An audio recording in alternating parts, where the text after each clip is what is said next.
diversification in your trade arrangements. And therefore, this is why I said they understood, they finally got the vision, they finally logged on to the vision, Mhm. but don't understand How the to get it done? software and the ecosystem that needs to go with it. Yes. And therefore, because they didn't come up with the plan, they have no clue about how to implement it. So the idea now just simply going to put some infrastructure at the Cayman and Special Economic Zone, which I recommended 13 years ago, But is it, just simply too little, too late. but if they don't understand the software, Sir Hilton, and they're going to put on this infrastructure, isn't it going to be a waste? Of course. Well, let me give you a quick and easy example. It's like they went around and set up the Jamaica Eye program. Mm. And what did that require? They went up and set up all kind of cameras all over the place and Hold light on. posts and all over the Hold on, place. Mr. Hilton. Hold on. Blessed is the man that walketh not in the counsel of the ungodly, nor standeth in the ways of sinners, nor sitteth in the seat of the scornful. But his delight is in the law of the Lord, and in his law do we meditate day and night. For we shall be like trees planted by the rivers of water, that bringeth forth our fruit in our season. Our leaves shall not wither, and whatsoever we do shall prosper. Welcome to the Colin Bell Show, live on Caribbean Radio HD, right around the world. And we sent out a message earlier. The container of chicken that wash up on Elsha Beach. Listen to me this evening. It is no mystery. Absolutely no mystery. I am going to tell you about the container chicken that wash up on Elsha Beach. And as I said to you, it is no mystery. Absolutely no mystery at all. We asked some questions yesterday and we got some answers. So call your family, call your friends. Tell them we are on. Come check it out. Caribbean Radio HD. Bro Gary Radio. Welcome, Melrose. Good evening. Good evening, Zanet Beckford, Anne-Marie Johnson. Yeah, man. Good evening, Christine. Share up the channel. Send on the link. Tell everybody about it. Colin Bell is live. We speak truth. Nothing but the truth. We never claim balance. We claim truth. And Albert, we try our best to be accurate with the information that we give. This evening, we're going to be speaking with Miss Rosemary Shaw because some things are happening over there in St. Thomas. Councillor Rosemary Shaw, we're going to be talking to her. I'll talk to Councillor Rosemary Shaw and giving us some information on some things where happen round here. Yeah. Because we also hear the government launching another road program. It's how much road program this government will launch. 9 years in power and the roads deteriorate. And in 1 year, this government will launch at least 4 different road programs. That is what you call run with it. Hallelujah. But we're talking to Anthony Hilton. And Anthony Hilton is the opposition spokesman on trade and global logistics. And he just told us that the Prime Minister is the chairman for logistics in the region. He also told us that the next PNP administration will build a logistics hub in Jamaica. We're going to talk to Rosemary Shaw at about 4:15, 4:20. And let me tell you that tomorrow evening, Wednesday, We are expecting Bobette to talk to Senator Norman Grant, Mr. Coffee. Nobody in Jamaica knows about the exportation of Blue Mountain coffee, Miss Ossie, more than Norman Grant. So we're going to continue that discussion about Jamaican coffee. So on Saturday, the 10% tariff kick in. 10% on Jamaica's export into the United States. That kick in on Saturday. What are the backlash to Jamaica? We're going to be talking about those. But let me go back to the discussion with Anthony Hilton. All kind of cameras all over the place and light posts and all over the place. And no software. No, to come to find out they're not working. And when we say, well, why aren't they working? They say, well, the back office, the software isn't in place. That is the worst thing in life. Yeah, so I'm just saying it's a similar thing because they're now proposing now to start doing something on the hardware, but the software they don't understand. And part of the software I'm saying to our Jamaican people are the trade agreements that he had the opportunity to put in place. He's the head of CARICOM Trade External Negotiation. Right. And he has done nothing. In fact, he has acted in ways to antagonize our CARICOM partners by sending the foreign minister to challenge a sitting CARICOM-sponsored members as CARICOM Secretary General. So instead this of is something that is not done. Instead of create harmony, he's been rather antagonistic. Disarm, absolutely. So he's not, to my mind, the best person to mobilize CARICOM, which is what is needed now. You have now to mobilize CARICOM. And I heard him yesterday at the launch on Friday, yesterday, yes? At the expo. That was Thursday at the expo. Thursday right. evening at the launch of the things, saying about his CARICOM brothers and sisters. And just remember he has some brothers and sisters. Just like how he just remembering the poor in Jamaica. No, sir. He's just remembering the poor in Jamaica, saying he's gonna drive growth for all Jamaica. After he has spent the last 9 years favoring the rich. Explain to my listeners and viewers, Sir Hilton, what effect this 10% tariff may have on Jamaica. Well, my brothers and sisters listening, this will have just don't listen to me, listen to our private sector. The JMEA, the Jamaica Manufacturers and Exporters Association, is the body that is now speaking and expressing their deep concern and saying the government must act. The Prime Minister now recognizes that. He is now saying to them, oh, we're going to walk with you the entire way. The truth is, it is not walking with them that they need now. He should have been exercising the leadership. Yes. That's what's required to build this economy. And I'm arguing very strongly that he has not been exercising that leadership. And I come back to the fact that what the economy needed, one was the vision that we had in the previous administration to build a logistic hub. The people should understand that the logistic hub is about trade. Yes. It's about bringing goods to Jamaica to be traded and transported across the region, not just to Jamaica. This was never a project just about Jamaica.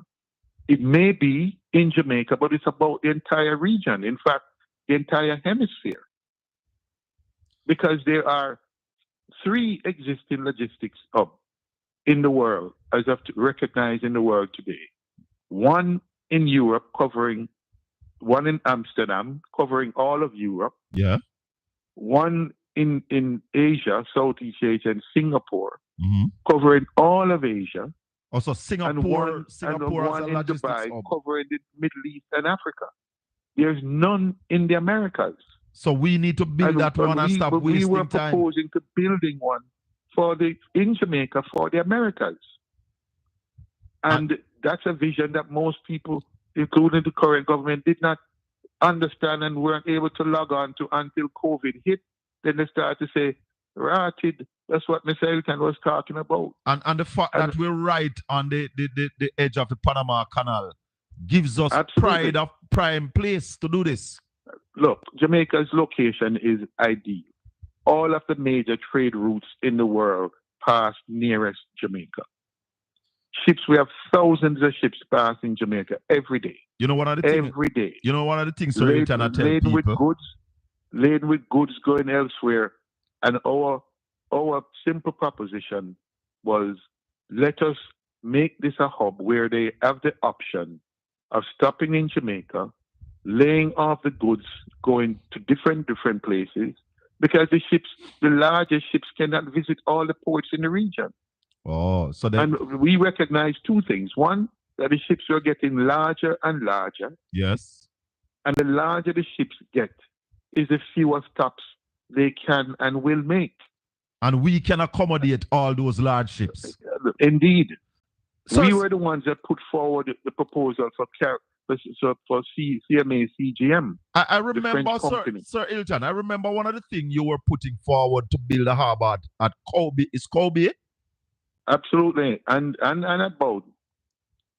And that would also prep up the logistics up in Jamaica. Absolutely. It was part of the strategy to build, because Kobe is the deepest harbor we have one of the deepest harbor in this entire hemisphere.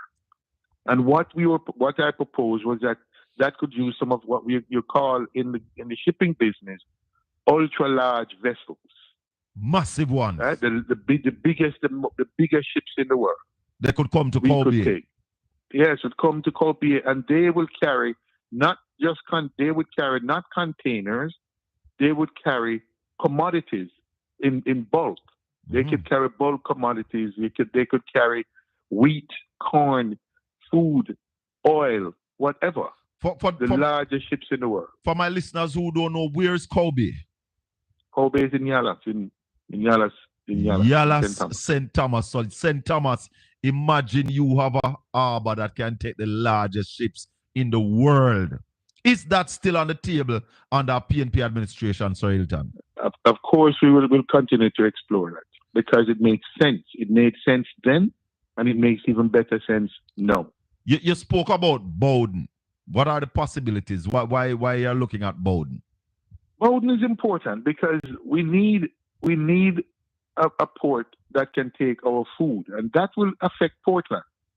All of Portland. But I asked Bowden because we have a wharf here in Port Antonio, Boundbrook Wharf, where we used to ship bananas from, and it is just sitting there now rotting.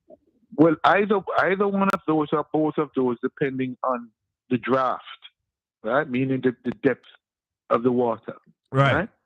Because you want the deeper the water, the harbor, the more useful it is, because the vessels are getting larger and larger. Right. So when we do the exercise, the Boundbrook Wharf is of the depth that we believe. Well, we know Boundbrook Wharf have some constraints. I think the depth is about 9 meters, so it couldn't take anything with that draft. That's perhaps a bit too shallow. The larger ships are required larger, deeper harbors. All right. Yes. Because the ships are getting larger, they're not staying small. All right. So thanks to Comrade Anthony Hilton. We were just talking to him about some of the plans that we are going to get here in Jamaica as it relates to the PNP coming to power and basically putting forward some of the good plans that will grow the economy. We have Comrade Rose Shaw on the line. Comrade Shaw. 1.5 billion. Comrade Shaw, good evening. Hi, good evening, Comrade Bell. How are you doing? I am fine, thank you, Comrade Rose Shaw, out of Eastern St. Thomas. Councillor Rose Shaw. Councillor, I want you to just hold on for me a little bit. I want to play this clip here. The initiative will target critical thoroughfares. The program will prioritize main thoroughfares and high traffic corridors community and parish roads in need of urgent repair, damage-prone roads affected by recent rains. With quarterly disbursements, the initiative will provide ongoing maintenance throughout the year, addressing road degradation before it worsens. Minister with Responsibility for Works, Robert Morgan. He says there will be a phased rollout to ensure efficiency and maximize impact. Police had to be called in to quell a disturbance on Ponciana Crescent in License, St. Thomas, between alleged supporters of the People's National Party and a contractor on the REACH program. Member of Parliament for St. Thomas East, Dr. Michelle Charles, says she intervened on learning of the issue. It seems as if the road work was stopped.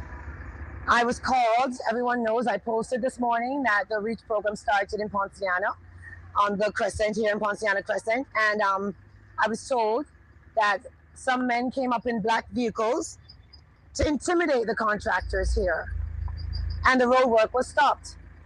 I had to call the police so that the road work can continue. According to, that's Member of Parliament for St. Thomas East, Dr. Michelle Charles. According to resident Marcel Clark, the concern surrounds the quality of work being done, as the residents believe the project is being rushed.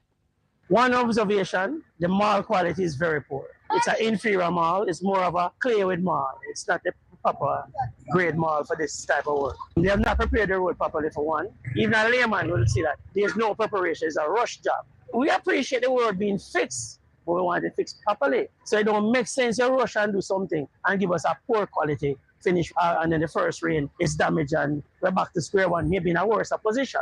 So I'm saying, let's have the road fixed the right way. Resident of Ponciano Crescent, License, St. Thomas, Marcel Clark. Comrade Shaw, you heard the clip. Yes, sir. What is Mr. Bell, desperation is setting in by this current member of parliament. Talk to me. And I must refute the mischief, the lies, and also to say that she's so disingenuous. I had all right to be on that road yesterday, Ponciana Crescent. Now, you know that there are two tiers of government. You have the central government and you have the local government. No, I was in my own division. I was elected councillor on November 22nd of last year. Mm-hmm. Okay? No, I wasn't in Dalby Division.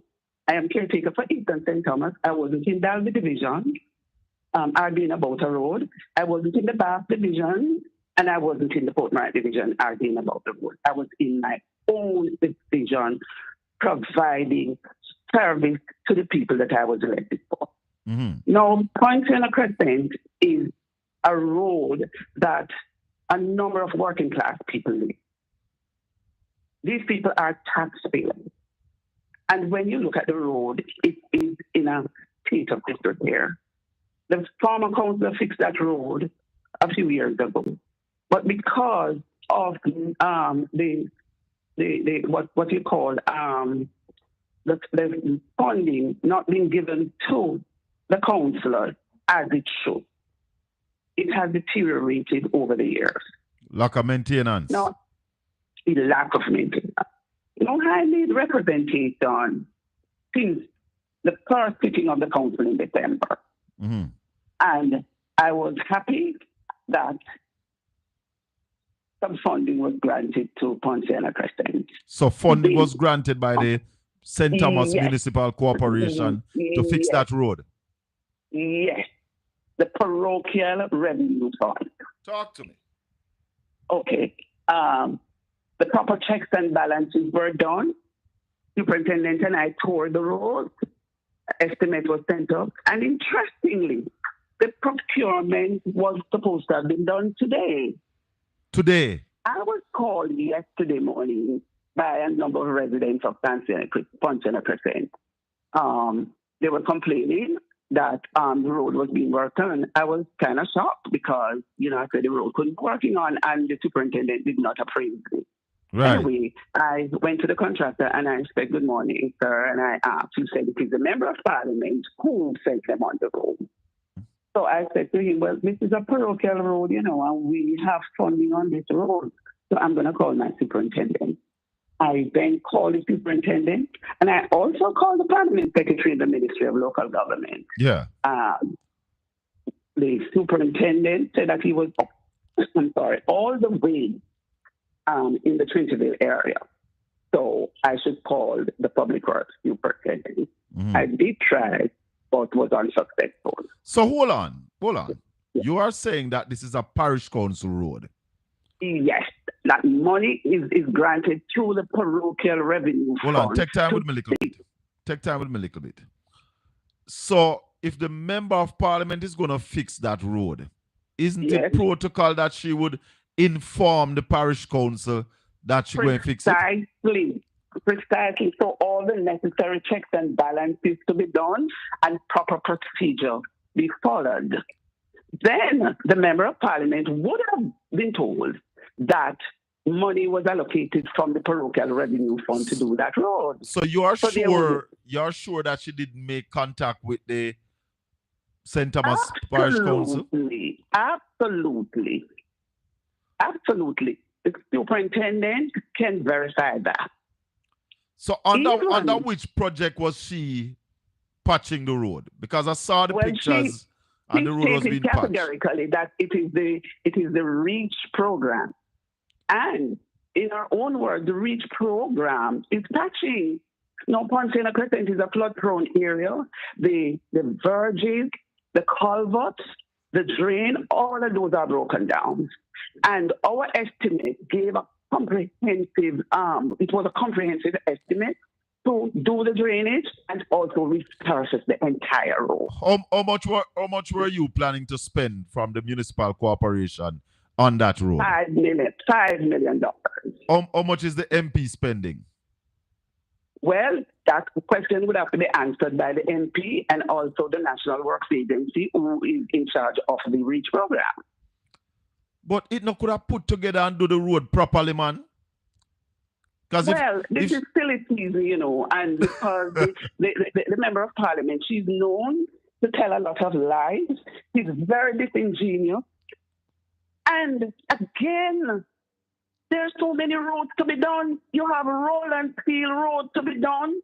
That is under the National Works Agency. You have Bamboo River drains to be cleaned.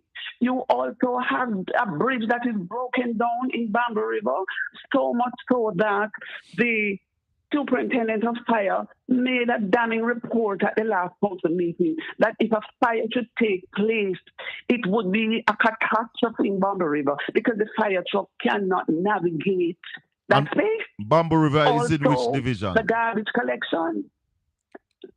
Bamboo River is in which division, Comrade Rose? Morat Bay division. So that's in your division as well? Yes, but it is the responsibility of the National Works Agency, central government. Right. And instead of doing that road, they are patching out a road that you have gotten the funding and was getting ready to sort out. That's right.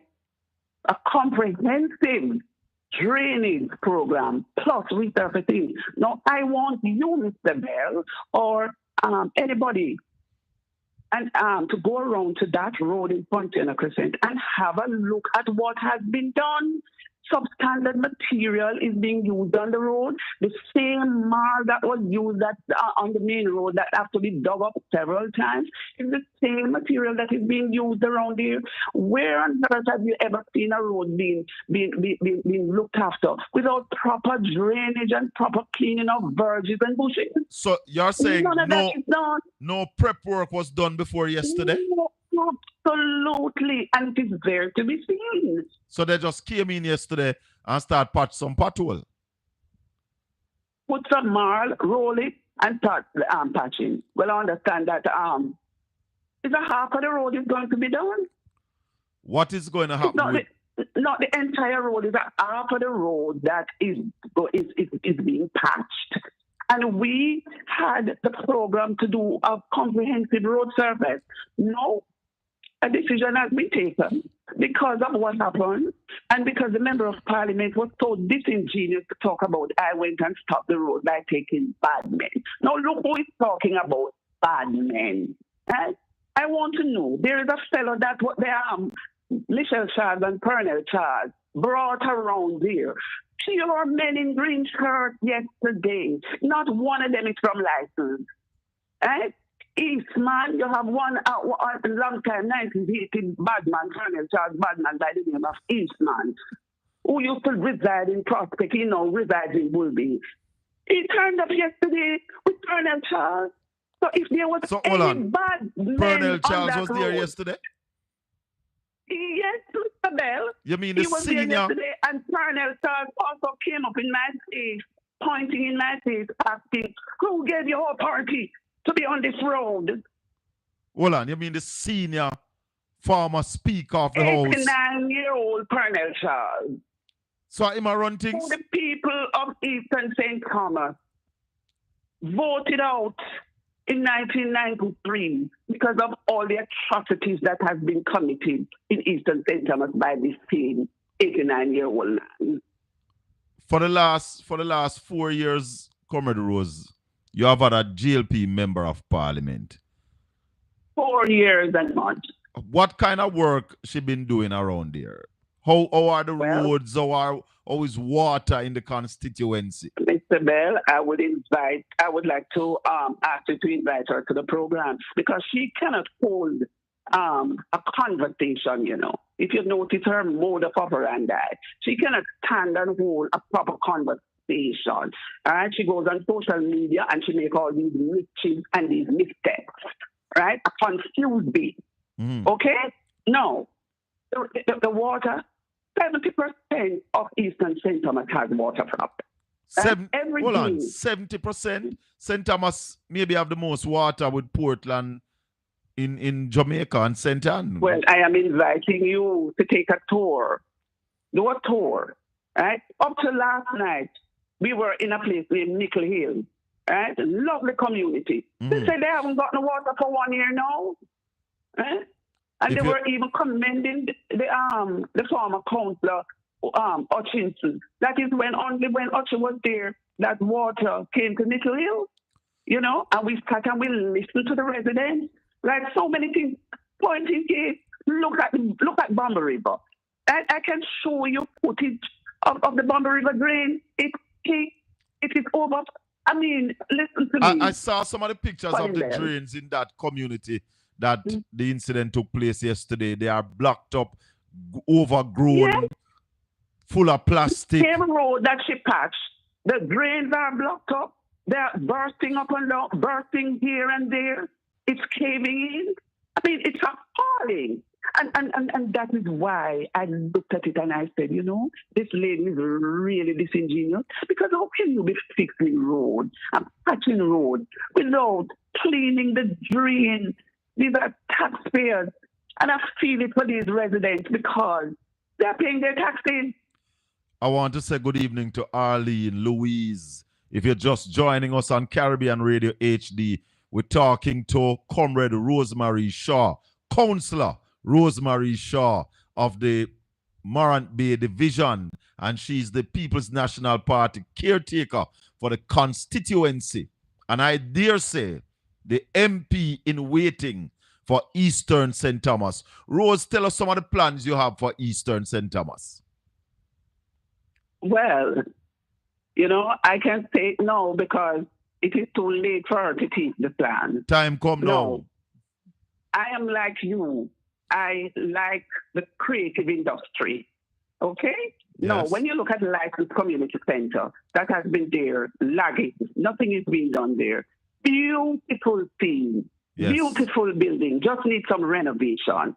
Right? Licensed Community Center can serve as a cultural multi-purpose center to create employment for the youngsters in Eastern St. Thomas. When you go around and you look at the amount of fruit that are dropping on the ground, it's prime time for a packaging a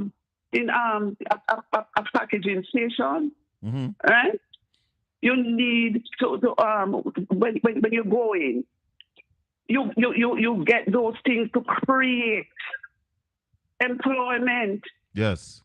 Agro processing plant. Yes. Okay.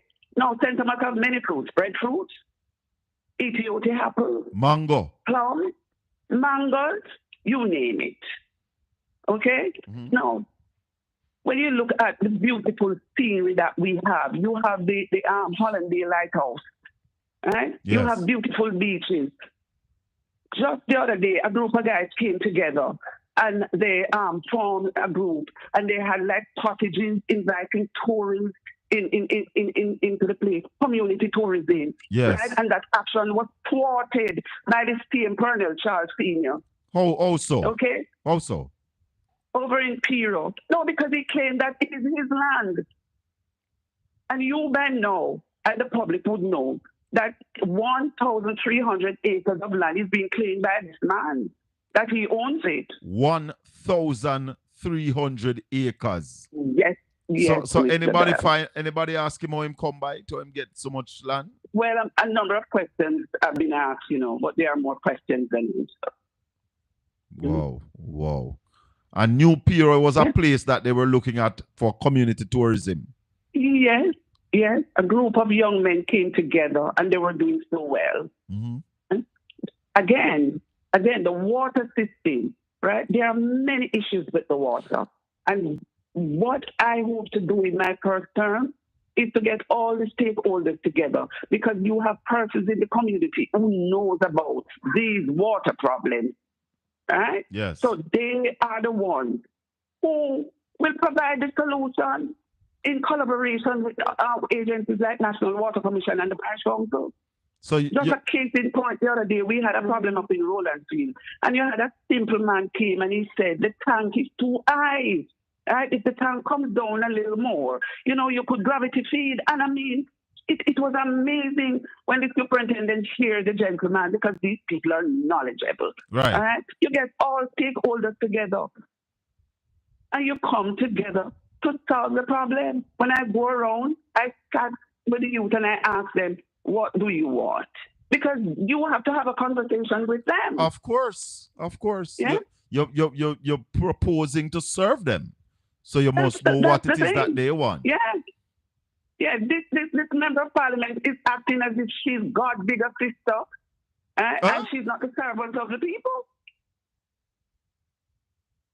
You have a discussion. You and her have a cordial relationship, Comrade Rose? I must say no, because she's very rude, and people like those, very rude, very disingenuous. And she does not talk truth. So I stay away from her. If I see her at a function, I will say hello, and that's it.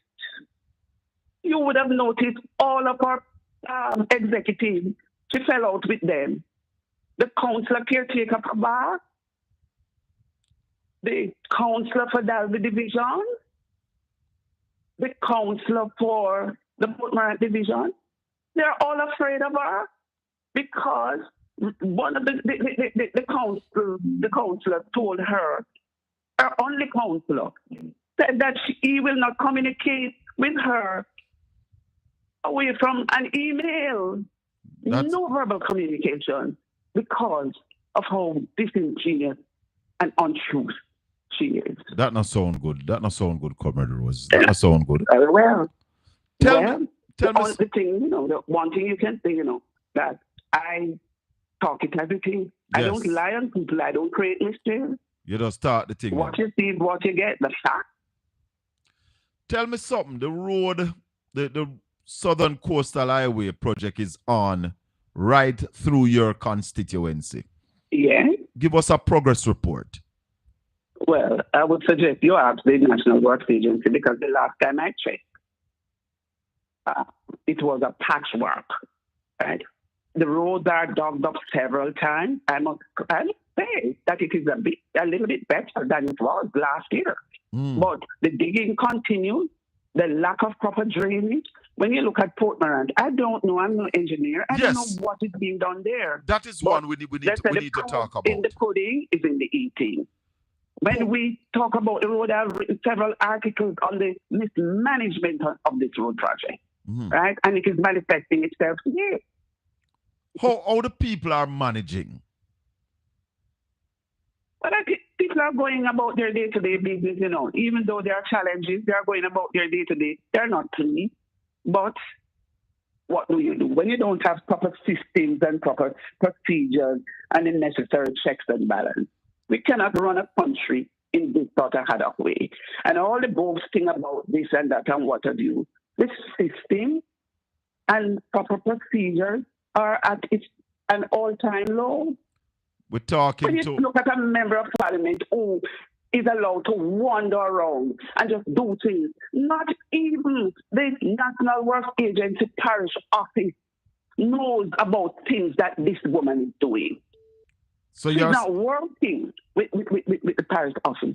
She have her own contractor. I think a contractor from Portland too. Oh, yes. Yes. Yeah. A contract. She have her own contractor. I think a contractor from Portland too. Oh, yes. Yes. Yeah. A contractor from Portland. That is a contractor that she's working with a eat a food mentality. Oh. So tell me something, Rose. I want to look back at Port Morant because I passed through Port Morant the other day and I said to myself, but if them get some good rain, the water not have nowhere to go in the town of Port Morant. Precisely. And I'm is that happy been addressed? that you saw that. I'm happy that you saw that because, in fact, what they're doing there, to me, it's foolishness. Not working out? No. So absolutely. Have you had any discussion with anybody from the National Works Agency or China Harbour on what is supposed to happen? That's a bone of contention because I have been there 3 months now. Mm-hmm. This will be my third council meeting, Thursday coming. And we have been battling. I hear the other councillors talking about the lack of attendance of the National Works Agency at the parish council meeting so that questions can be asked. Isn't it a fact that they no longer? Is it a fact that they no longer come to council meetings anywhere in Jamaica? I can speak to St. Thomas. Right. They have not been attending council meetings in St. Thomas? No, absolutely no. And therefore the people's representative in the municipal corporation cannot get any first-hand information from the National Works Agency. That's correct. I think I heard that they are expecting the leg between Morant Bay and Port Antonio to be completed by July. You think that is possible based on what you are seeing in Eastern St. Thomas? Based on what I've seen, that is not possible. I traversed that road. I was in Ferry Hill on Saturday. Yeah. And believe you me, it took me almost 2.5 hours from license. No, actually Port Morant, because I left out from Port Morant to Ferry Hill. Rough condition. Rough. People are suffering. Rose, I know you're on the road doing your work, so I'm not going to keep you too long. Anything you want to add before I let you go? Yes, I would just like to say to the people of Eastern St. Thomas that in a couple of months, you will get quality representation. You will get representation, a stable hand, a stable head, level head, and full of experience, a person who is full of experience. And you can't be a member of parliament without having clout. Yes. Yes.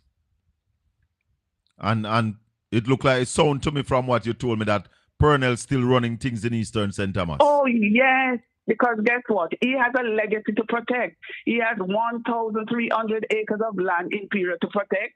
He has another 38 acres in Banksland in Morant Bay. He also have another about 10 acres in the town of Morant Bay, Rumstore, right? And all those lands were taken when he was Minister of Government. You sure about that, Rose? Be careful in a mind lawsuit come away, I am absolutely sure about that. I can tell you dates.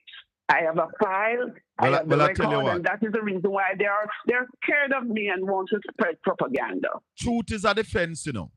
Once it is the truth, then you can stand up to your argument. The truth shall make you free, and to thine own self be true. Comrade Rosemary Shaw. Comrade Shaw, we wish you all the best. We keep in touch with you. Keep on doing your work because we know that we have to do the work to bring home this victory and to rescue Jamaica from these wicked and uncaring people. Thank you very much, Rosemary Shaw. Thank you. Thank you. It was a pleasure. Yeah, man. Bye-bye. So, we heard what was happening over there in St. Thomas, so we decided to touch base with the People's National Party candidate. Sister Nicole, big up yourself. Maxine, Marcia, you know, a whole heap of things are going.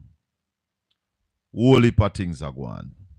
And we right here, we take pride in what we do because we are comfortable that our motive is about looking after Jamaica. Good afternoon. Welcome to Caribbean Radio HD. 804-7072305-654-7944. Those are the numbers to call. Go ahead, caller. Greetings, Citizen Colin. Blessings.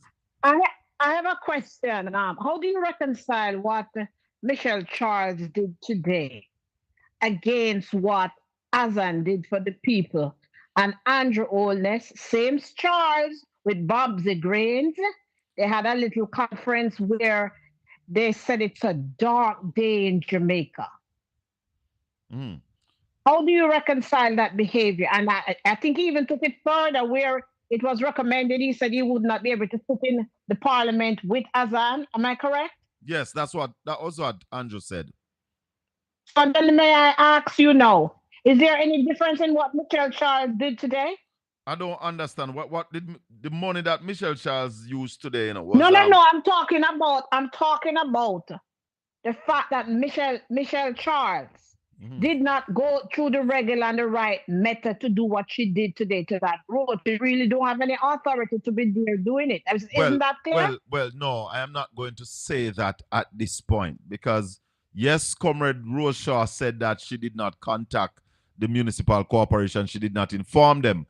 But I think under the REACH program, they are going to fix any road, whether it is municipal road, whether it is parochial road, or it is National Works Agency road. But Citizen Collins, you can't have REACH program undermining the protocols and procedures. Well, That's exactly what Andrew Holness was complaining about when he said Azan did not follow procedure. Well, why I said that, we heard from Comrade Rosemary Shaw, and hold on, and don't get me wrong, I believe Comrade Rosemary Shaw, but as a responsible broadcaster, I would want to hear now from the municipal corporation themselves, because I want to bet you that if I talk to Michelle Charles, she might tell me that she did contact the municipal corporation. No, she can't tell you that. Why? Because what's her name? When she was giving the interview today, she said she spoke to the man, and the man had no idea Michelle was coming there to do it. That's on tape. She spoke with which man? She said she spoke with the person who would have cleared the road, the work being done on the road, and that top person at, I think, NWA did not know that Michelle Charles was coming out to do the road. My point is simply this. I don't want to split hairs. I am making a point of observation that Andrew's honest complaint against Azan was that he did not follow procedure. Yes, I know that. This is the point. This is why I'm lodging my complaint now against Michelle Charles. In as much as you have sparks and what have you, you're supposed to coordinate and make sure you don't break protocol and undermine other people's authority. That's my point. I'm gonna go now. I am gonna try and find out if we can get some information from the municipal corporation if any contact was made. And then if you listen to that little brief video with what's her name? She said she made sure that after the people called her and told her that the road was not being done properly, she got in touch with the person, and he was not aware that Mitchell Char was coming out there to do it today. So the question becomes, why is she not following protocol? I understand the question, but as I said, I want to find out a little bit more from the municipal corporation. Also, Citizen Colin, did you see where the man had to more or less get Pernell Charles off of her while she was talking and giving the interview? No, I don't see that. Hold on. Come and see that interview they want to talk. There's a man standing beside her. She's in an orange top, and she's talking and letting us know what's going on in the video. And the man is standing right beside her, and he has to stop because Pernell Charles is approaching her. Elder Pernell Charles is approaching her. And he has to say to him, you already gave your interview and spoke already. Why are you coming here now to come and talk over her? I didn't see that. I didn't see that interview. Okay. I'm just trying to show you the kind of intimidation that she also had to endure. Right. But something needs to be done about this. This thing needs to stop now. This bad manism with them promote, it needs to stop. All right. Thank you very much. All right. 876-804-7073 305-654-7944 Caribbean Radio HD, the Colin Bell Show. Good afternoon, sir. Good afternoon, Shaka, the great Shaka, brother from another mother. Blessings, man. One love. Welcome. What we are going to do when the rice can swell? What the hell? What the hell? Hey, Shaka, I got a couple points I want to get across. You know something, Shaka? You got a lot of Jamaicans who live overseas, right? Yeah. And what we see from the government is that they don't value what the Jamaicans say. No. And I'm gonna give you a perfect example. You see, right now, Shaka. Talk to me. We hear both sides talking about community tourism. Yeah. Oh. And you see, Shaka, let me tell you, a lot of the things that we want to do in Jamaica, we don't have to reinvent the wheel. No, not at all. Dominica have, I think, 700,000 people. Don't lose your thought. Hold on for me. Don't lose your thought. Hold on. 305-654. All right, we lost that caller. Continue, my brother. Dominica. Yeah, Dominica have like 700,000 people, right? And they do like 8.2 million visitors a year. Which Dominica? Dam Rep? Dominica Republic, where they're on the same island with 80. Them have how much people? I think they say 700,000 people. May I have to check that. Continue. All right. But what I'm saying, Shaka, you know what a lot of the countries in the Caribbean and in America, around the world ask hotels to do? They ask them, listen, please, when you build your hotel, you have to build a certain distance away from the ocean. Hold on there. Dominica Republic population is 11 million. 11.3 million. Okay, we're going to go with 11 million, but it still don't change the facts. What I'm trying to say, Shaka, is that when people build hotels in other countries, they ask the hotels, they don't even have to ask them about, they tell them, listen, you have a certain amount of distance from the ocean that you could construct. Mm-hmm. Right? When you construct that building, what they do is open the entire area. They not only put houses, they put other businesses that's owned by the locals. They make it a 24-hour spot where tourists can not only go to the hotels, but at night, tourists can walk all these strips. Yeah. And the locals make money. What the government in other... You see, one of the things we have to do, one of the things that we have to do in Jamaica is to bring down this crime rate. I agree with you. I agree with you, Shaka. We have to bring down the crime rate that our guests can feel comfortable walking all about Jamaica. That Jamaicans can feel comfortable moving around Jamaica. So those are some of the things that we have to look at. We have to fix the health care in Jamaica. That when people come to Jamaica, they are not afraid because they know that if they get sick or if they meet in an accident, they will get the best health care right here in Jamaica. And that Jamaicans can be proud of our health sector and speak glowingly about our health sector. So we have to fix some of those things before we can see the kind of the amount of people will go to Dam Rep and Bahamas and those places. We have work to do. But while we fixing those, Shaka, we can ask the people who's making new hotels, you cannot build and cover the ocean. Yeah, we have to start set some rules and some regulation. No, the rules are there in Shaka. The rules are there about how far or how close to the ocean you can be. Yeah, man, those rules are there. I know. Those rules are there and those rules are universal, right? So we can establish that. The biggest factor is crime. You see, if we want to tackle crime, Shaka, we have to tackle crime from the top. Yes.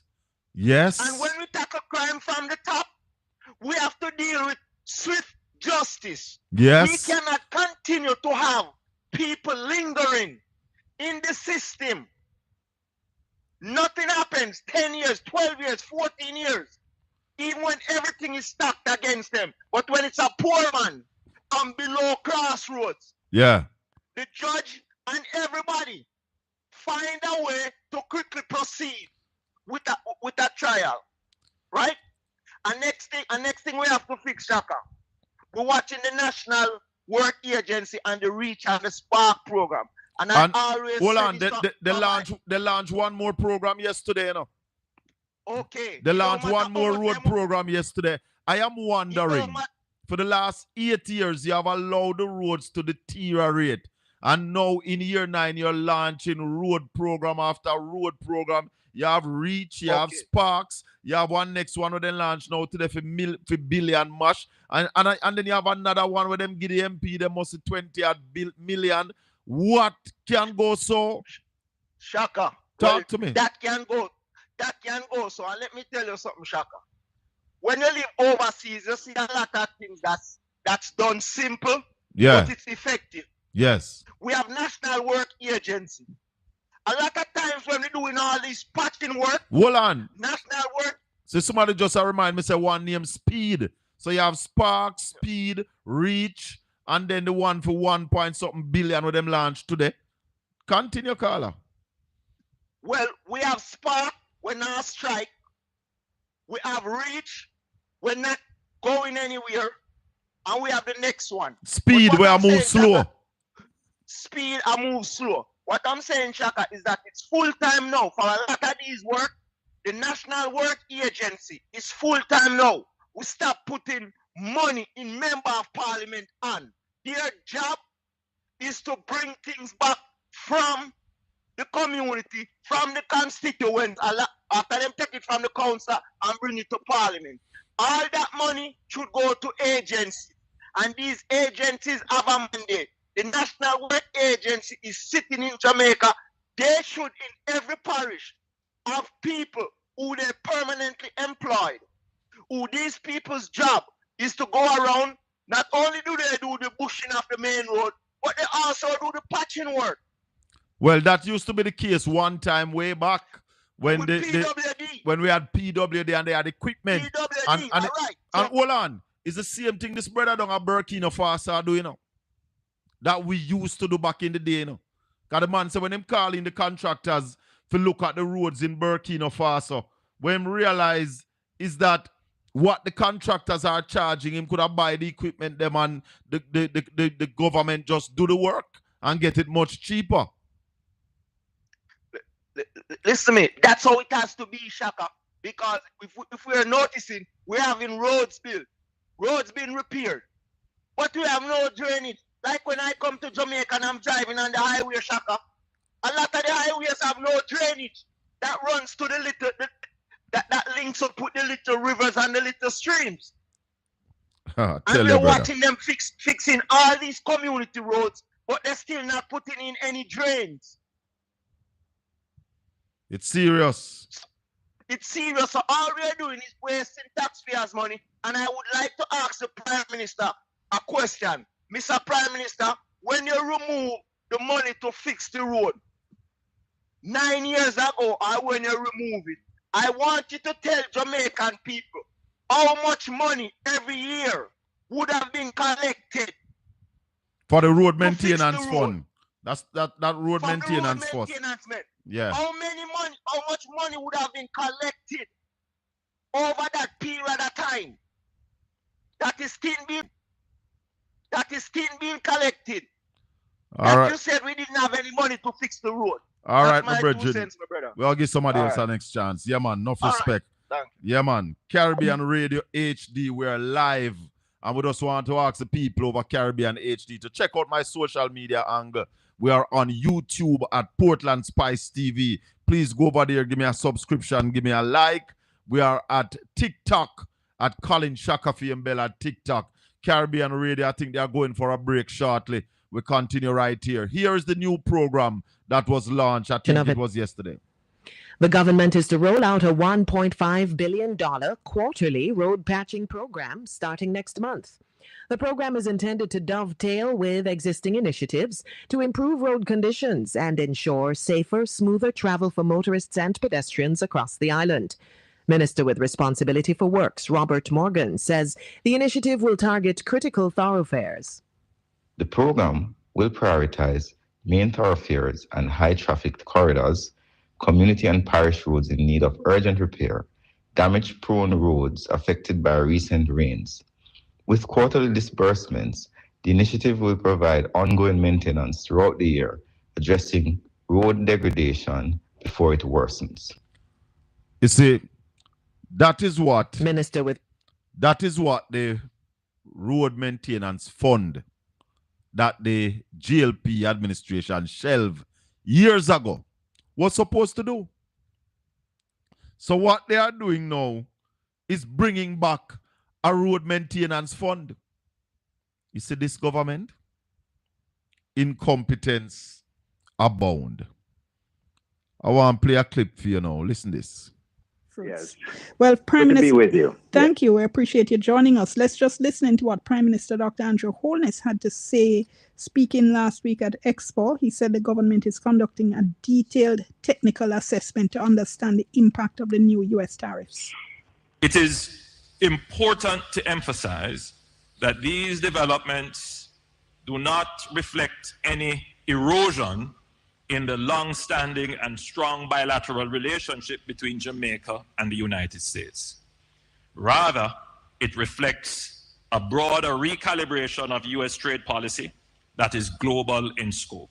Still, we will use every available diplomatic channel, including working with our CARICOM brothers and sisters and utilizing the Office of Trade Negotiations to seek to preserve the positions our exporters have secured over decades of deepening trade ties with the United States. Prime Minister Andrew Holness. So the Prime Minister was talking about the 10% tariff that has been slapped on Jamaica by the United States of America. And the Prime Minister is saying there's no problem with the relationship with US and Jamaica. But in all the tariffs that has been slapped on countries around the world, people are looking and saying, but wait, no tariff, no slap on Russia. What is that about? 10% on Jamaica, think 10% on Barbados, most Caribbean country, 12% on Trinidad and Tobago, 37% on Guyana. Now, when the budget presentation took place, those of you who were here would have heard Ralston Hyman and myself saying that the government did not speak about possible tariff because Trump spoke about all of this in his in his campaign, in his election campaign. And therefore, we did not plan for this. And that's why you heard me in that interview with Anthony Hilton. I asked him if the government was caught half guard. And for those of you who didn't get the full interview, check out YouTube for the full interview with Anthony Hilton. He spoke about the plans to develop a logistics hub in Jamaica. And he made it clear to us that there are 3 logistics hubs around the world. One in Holland that serves Europe, one in Singapore, one in I think it's Saudi Arabia, down there in the Middle East. There's no logistics hub in the Americas. And that Jamaica, under the next PNP administration, will build out the logistics hub. And that will see high-paying jobs. Brother Lee Croft, Palmer, Sister Tanya, what we need in Jamaica are better-paying jobs that our people can earn a livable wage. Because even though you hear the government bragging and boasting that in Jamaica we have what him say we have? Say in Jamaica we have low unemployment. But I say this to you, and people in the diaspora would know that even with that low unemployment, people in Jamaica are suffering. Because had it not been for you people over there in the diaspora, I don't know what would become of a lot of Jamaicans. So the Prime Minister was over there in Miramar on Friday. And we listened to the Prime Minister doing his thing over there in Miramar. And he was begging the people to tell their people in Jamaica to vote for him, to give him another chance.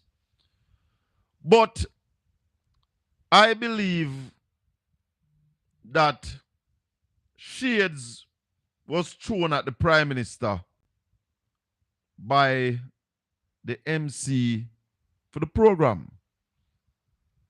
I want to listen to this. What I got out of it, and I am slow, is that when you're at an inflection point, you must break out of your cocoon like a butterfly and free the people to live in a prosperous, transparent democracy. Thank you, Mr. Prime Minister. Thank you. No, that is what was said right after the Prime Minister finished his presentation. The Prime Minister made his presentation and the moderator went up and said this. What I got out of it, and I am slow, is that when you're at an inflection point, you must break out of your cocoon like a butterfly and free the people to live in a prosperous, transparent democracy. Thank you, Mr. Prime Minister. Thank you. Now, when me hear that, me really wonder, what is this man referring to? Is he throwing shades at the Prime Minister? Martin, the moderator, gave him a job. Free the Jamaican people. Yes, that's what the man said. When you're at a state of reflection, this is what he got. He said this is what he got from the Prime Minister's speech. When you're at that stage of reflection, break out of your cocoon, because the Prime Minister keep talking about from a caterpillar to a butterfly. You know, when the caterpillar breaks out of his cocoon and turn into that beautiful butterfly. Listen to again. What I got out of it, and I am slow, is that when you're at an inflection point, you must break out of your cocoon like a butterfly and free the people to live in a prosperous, transparent democracy. Thank you, Mr. Prime Minister. Thank you. 804-7072 305-654-7944. We're taking your calls. We're talking about a number of things this evening. We're talking about that road from Harborview into Port Antonio. An injustice was done to the people of Portland and St. Thomas. A serious injustice. Portia Simpson Miller decided to complete the circle around Jamaica because it was the vision of P.J. Patterson to build a road right around Jamaica, proper road. And the road came to Bryan's Bay in Portland, Port Antonio. And then another piece now from Harborview to Port Antonio, or Port Antonio to Harborview was to be built. Yeah? Maxine, where you say the man is a PNP? He's just a PNP negative. I never know that he was a PNP. Then how the Prime Minister make a mistake like that and have a PNP being the host of his town hall meeting. But I was telling you about the road. And it was proposed that a new road be built because the existing road from Harborview into Port Antonio have a lot of issues. The existing alignment. You have places like White Horses that the sea is taking away the land and the road is right on the sea there. So the sea is causing problem to the road. You have places like Bowden, and the last information I got is that the National Works Agency and China Harbor, they are waiting on NEPA to really decide what they are going to do with those wetlands around Bowden, because that was one of the reasons why the road ought to be moved. You have places like Audley Crossing that whenever it rains, that flood out terribly. Nobody can go through Audley Crossing. I mean, I think recent time, even my brethren, Mystical, had to be here lift from Audley Crossing because it was raining. You have places like Mansion Hill. You have places like Long Bay where the road has been eaten away by the sea. And therefore, a new road was proposed when the GLP got into power in 2016, because the contract for the road from Harborview to Port Antonio was signed in December 2015. It wasn't the GLP who signed this road agreement. So when Mr. Dancing Queen I run up and down on the road from Hector's River into Port Antonio, Dancing Queen, that's a PNP road. You weren't even in politics when that contract was signed. Dr. Bloomfield and myself, Dexter Rowland, Wayne McKenzie, Julian King, a lot of PNP, we had to protest for the road to start. We marched from Ferry Hill into Port Antonio, letting our voices be heard to get that road started. You were never a part of it. So I don't want to see a dance on my road. The road from Harborview to Port Antonio is my road. It's a PNP road. Dance somewhere else. That is neither reach, speed, nor sparks. You hear me? That is neither reach, speed, nor sparks. In fact, I heard the Prime Minister in the Parliament the other day. And I want to see if I can find it. Because I heard the Prime Minister in the Parliament the other day making a statement that they will not make the same mistake that they made around St. Thomas. I find it. I want to play it for you. Because when I tell you these things, and when I talk these things sometimes, people think that I am trying to make mischief. You see, sometimes you have people who, when they come and see something in place and they don't understand it, they don't ask no question. Because this GLP administration never tried to find out why a new road was being proposed. Them just no rate St. Thomas and Portland people. And that's why them Audley Shaw said it, you know. Audley Shaw said it didn't make economic sense to build a new road from Harborview into Port Antonio. So they downgrade what we supposed to get. Because one of the problem is that when you leave from Portland to go Kingston via St. Thomas, you don't have no alternate road, you know. So when they decide to work on the existing road while we use it, showed that they didn't care about us. They didn't think about us. Because originally, the new road was supposed to be built and then the existing road would be rehabilitated. Because while rehabilitation was going on, then we would have had the new road.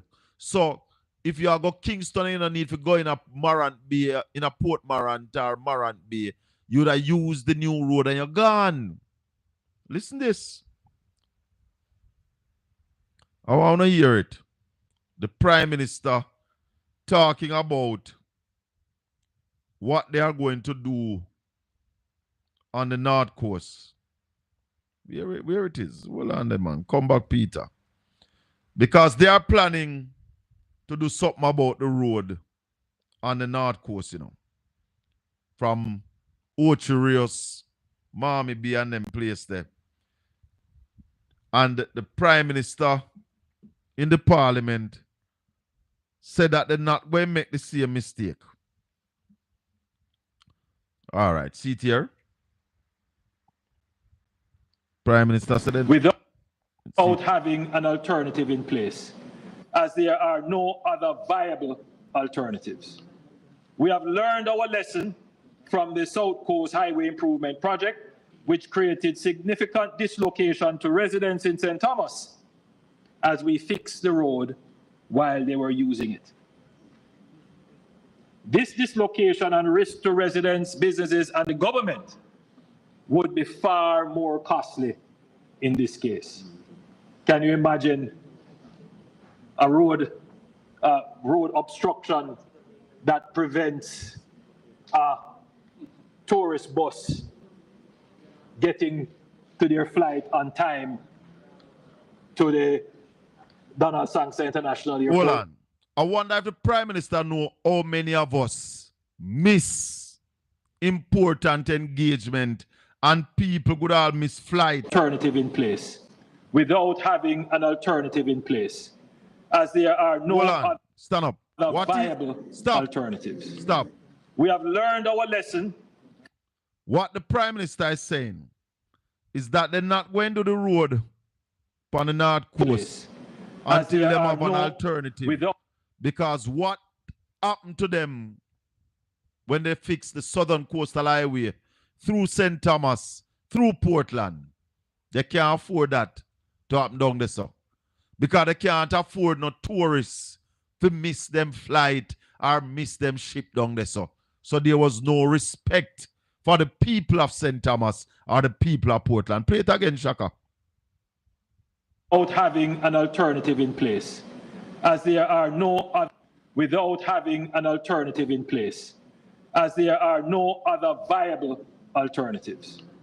We have learned our lesson from the South Coast Highway Improvement Project, which created significant dislocation to residents in St. Thomas as we fixed the road while they were using it. This dislocation and risk to residents, businesses, and the government would be far more costly in this case. Can you imagine a road obstruction that prevents a tourist bus getting to their flight on time to the Donald Sangster International Airport,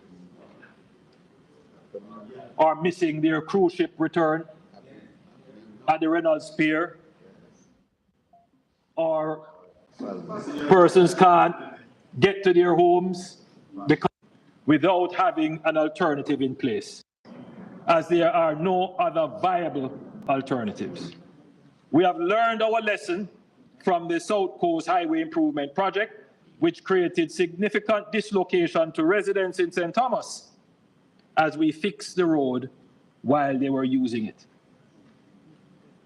This dislocation and risk to residents, businesses, and the government would be far more costly in this case.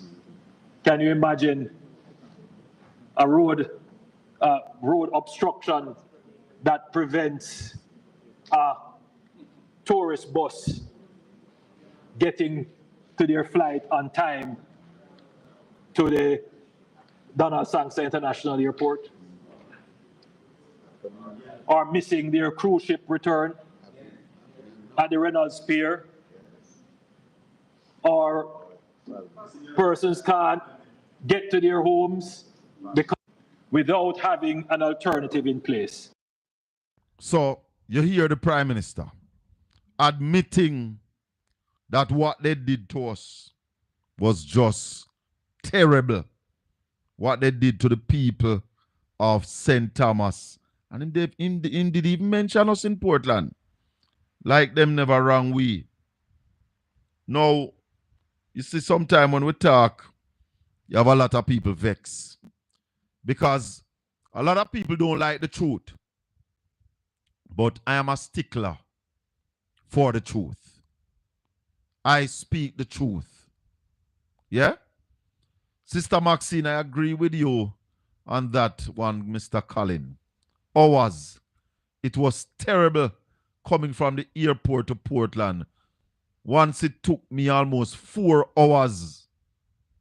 Yes. It was a pain.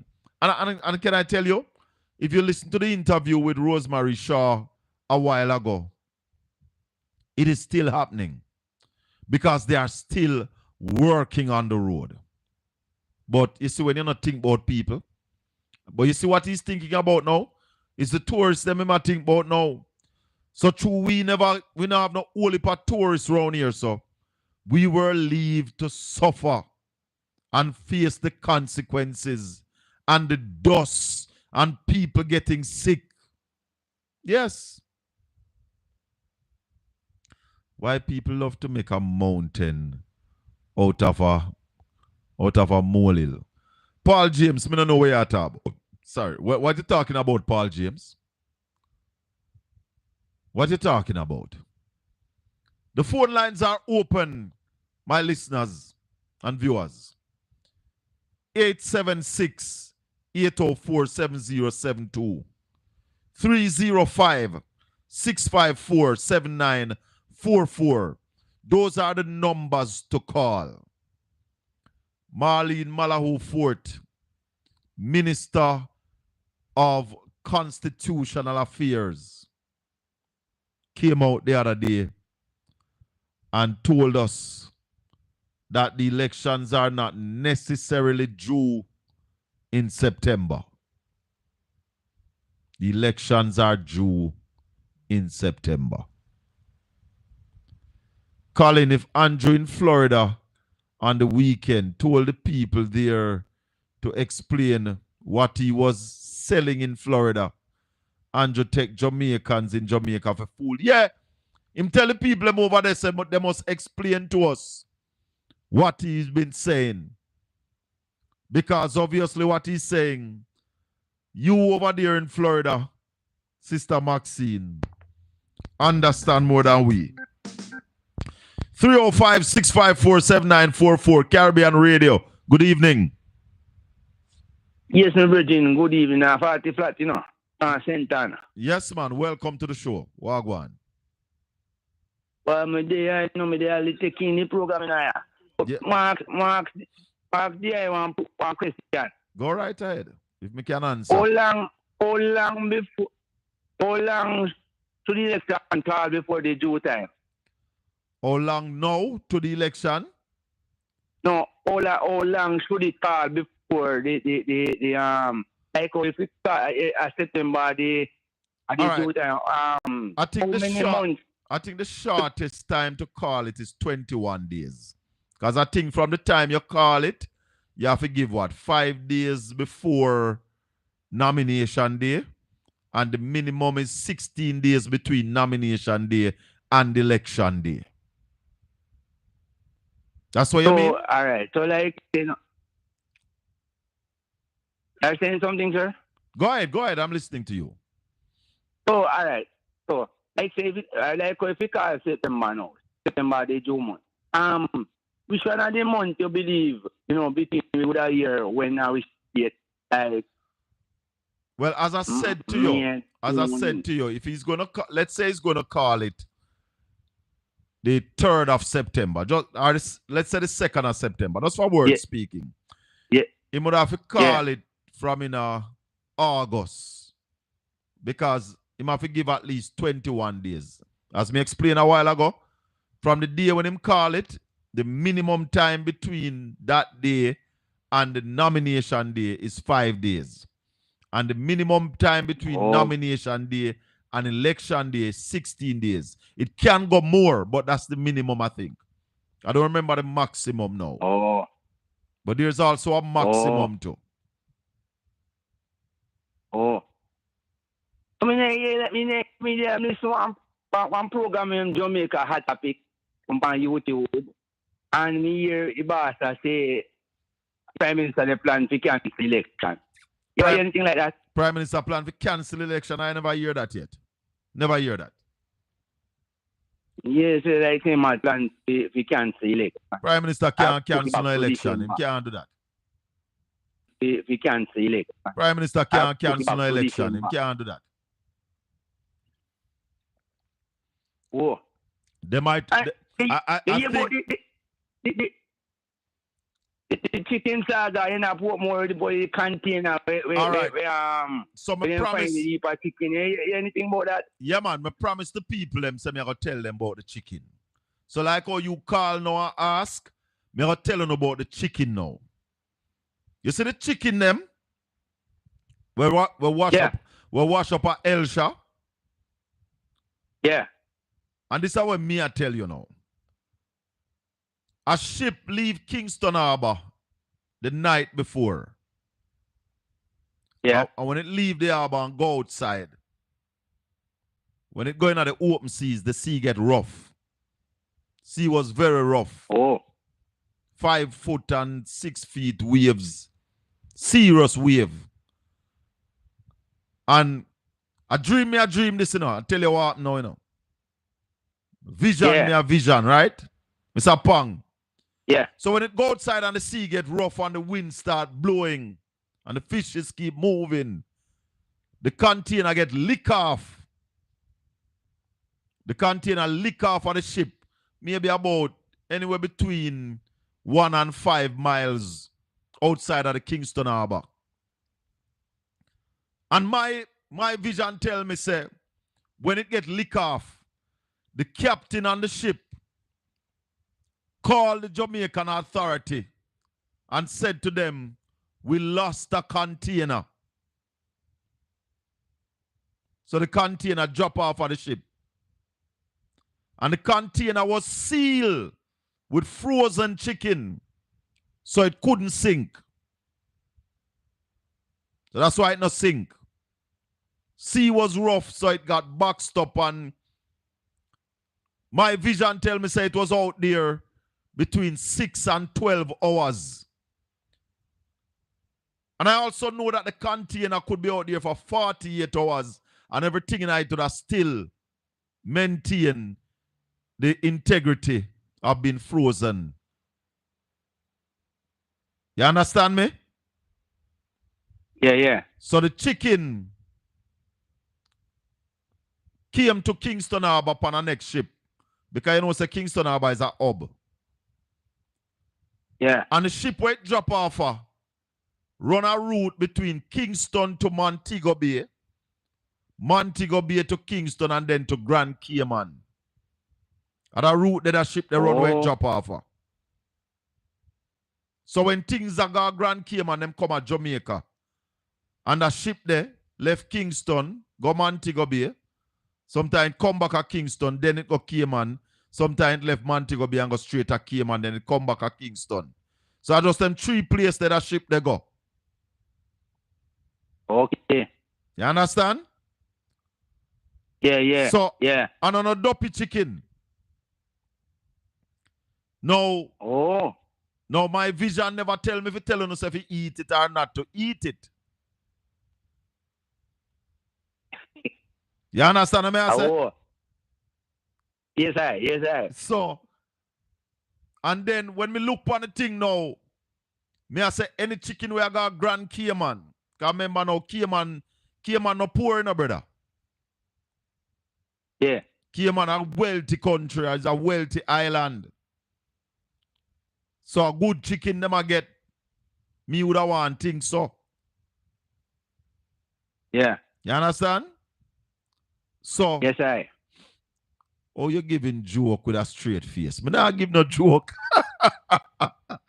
You hear me say? Me say it's a vision. It's a vision that the ship leave Kingston Harbor in the night there. Yes. And when it go outside, sea get rough. Winds were blowing. And the container get lick off of the ship. Yeah? Okay. And my vision tell me that the captain now, you don't need to ask no government if the captain never call and say him lose a container. You understand? Because container get lick off a ship regular, you know. Okay. Yeah, man. And when container get lick off a ship, the ship no responsible for it neither, you know. Really? No, them not responsible. Who send it just lose it. Oh. And you hear me say the ship, though, that ship there run a route between Kingston, Montego Bay, and Cayman. Kingston, Montego Bay. Sometimes it come back at Kingston before it got Cayman. Okay. So I saw the chicken. I saw the chicken crumble. Okay. Yeah, man. Boss. Respect. Respect. Blessings. You know, information. No dopey chicken. It's not no dopey chicken. No. It is said that the chickens were coming from Brazil. And there are a whole heap of other argument about Brazil. Me no get no vision about what happened over Brazil. With the chicken. Me no get that vision there. The vision that I got is that a ship set sail from Kingston Wharves heading to Cayman. The vision what me get is that is a transshipment. So the shipment come from abroad, come to Kingston, come off of that ship there, and then go on upon this ship here. And you see them refrigerated container there, no follow nobody, them no sail inside of the ship. Upon the outside, them pack them high. Cooler breeze out there, so. And then, what me understand is that they are connected to the ship's current. If that current fail, most of them refrigerated container there have a diesel engine upon them. So if the ship's current fail, the diesel engine kick in. And when the diesel engine kick in, you can't have that inside with that kind of fumes. So them container there ride upon the outside. Now somebody's asking if Jamaica have no Coast Guard. Of course we have Coast Guard. But as me say beat and teach, container drop off a ship all the time. Google it, all the time. Because when sea get rough out there, not pretty something, you know. As big as you see the ship them be, sea lift them up, drop back, bow. Yeah, man. Sea make all hill. When the ship them a climb the hill and them. Yes, man. Yeah, man. So, serious thing me I tell you now. With the vision. That vision about the ship. Take me serious. Colin may be having a nightmare. No. It's not a nightmare. They are telling the people not to eat the chicken, but telling them it's okay to drink what kind of water? You see, I am of the opinion, though, that the Jamaican authorities should come out and tell the people exactly what happened. The authority should come out. Minister of Security, Health Ministry, you know, Transportation, or the Minister of Transportation also have a role to play. Yeah, man. To come out and tell us what happened. How that container ship of chicken, just turn up out of Elsha. Lenworth, Big up yourself.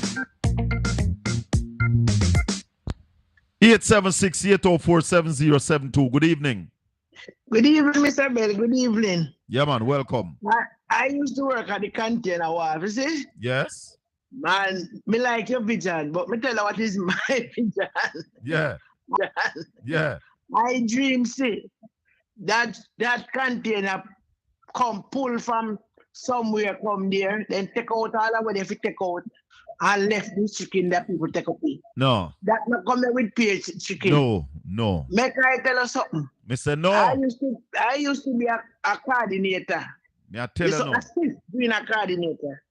And every reefer box down in the chicken bake, I have to plug in.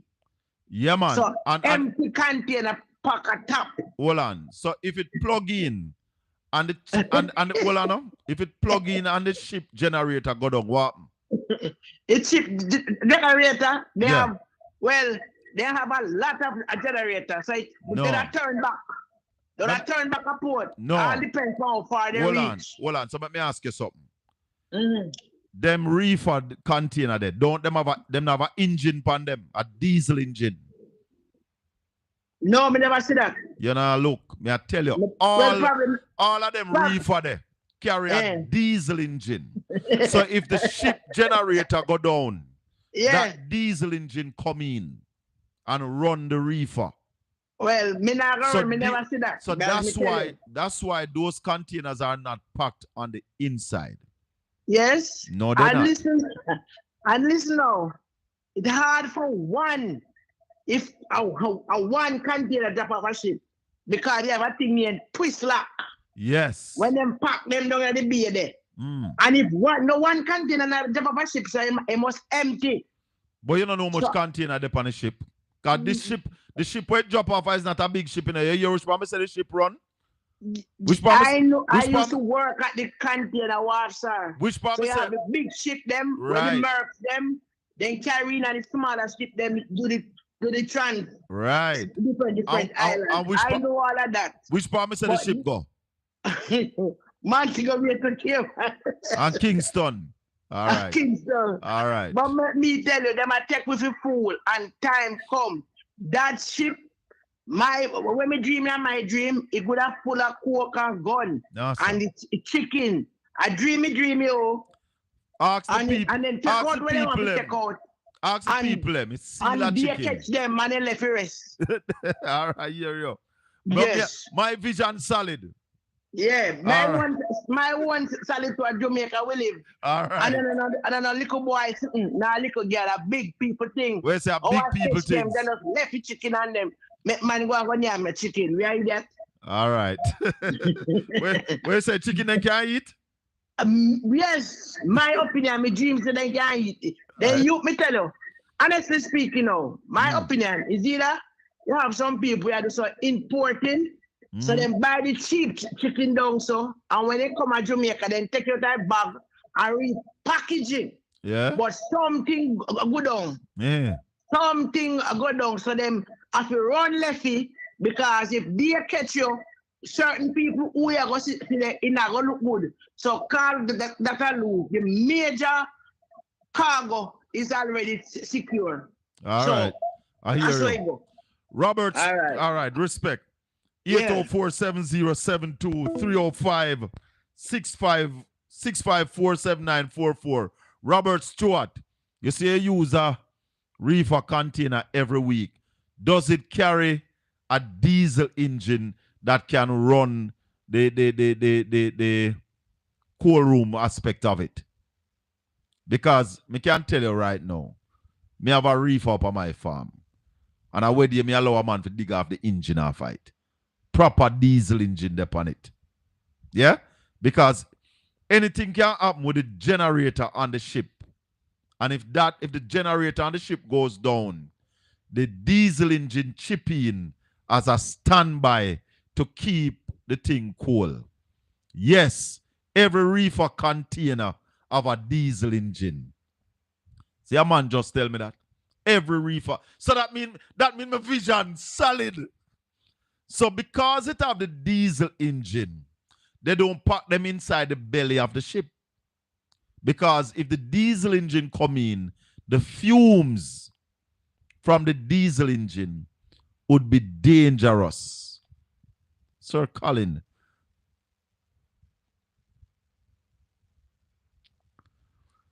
Why did Sir Dayton Campbell say PNP workers and stalwarts? Yeah, man, then the two party of people were living in a deplorable condition. The two party of people who work for them. And that's why Mark Golding said that he's putting in a fund for the workers of the party. Because one of the things Beat and Teach in Jamaica is called political victimization. So when the other party go in a power, them victimize workers and people from the other party. That's a problem. Hello, good evening. Welcome to Caribbean Radio HD. Good evening, Shaka. Talk to me. Listen, a reef I currently work with right now. Yeah. When the reefer come off of the ship, them attach a diesel engine to the front.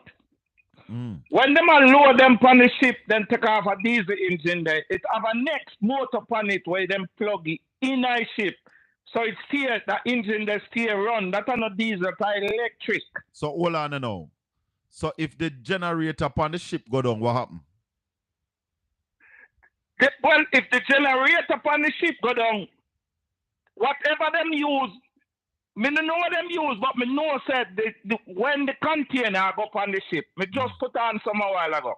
When the container go up on the ship, then take off the diesel engine up front. Come on, the diesel engine built on the container, man. The clip on. Them no load it with the clip on. The ship its own power upon it, or them plug the container because the container have an engine upon it. The container have an engine, that's what I tell you. Yeah. The container have a electrical engine upon it. So them just plug it in a ship. No, it have a diesel engine and it can plug in when a it current. Come off, listen, big man, I container me do every day of my life. Brother, me have one up on my farm right now. I just where the only time them use that diesel engine there up at the top. Underneath the bottom, I when a truck transport it. I gotta ask that after the truck done transport it, them take off that and send it go plug in. No man, you're not that me do for me living. Me understand you, but there's something you don't understand. There's something you don't understand. Let me tell you. The ship carry a generator. So the ship have current. Yes.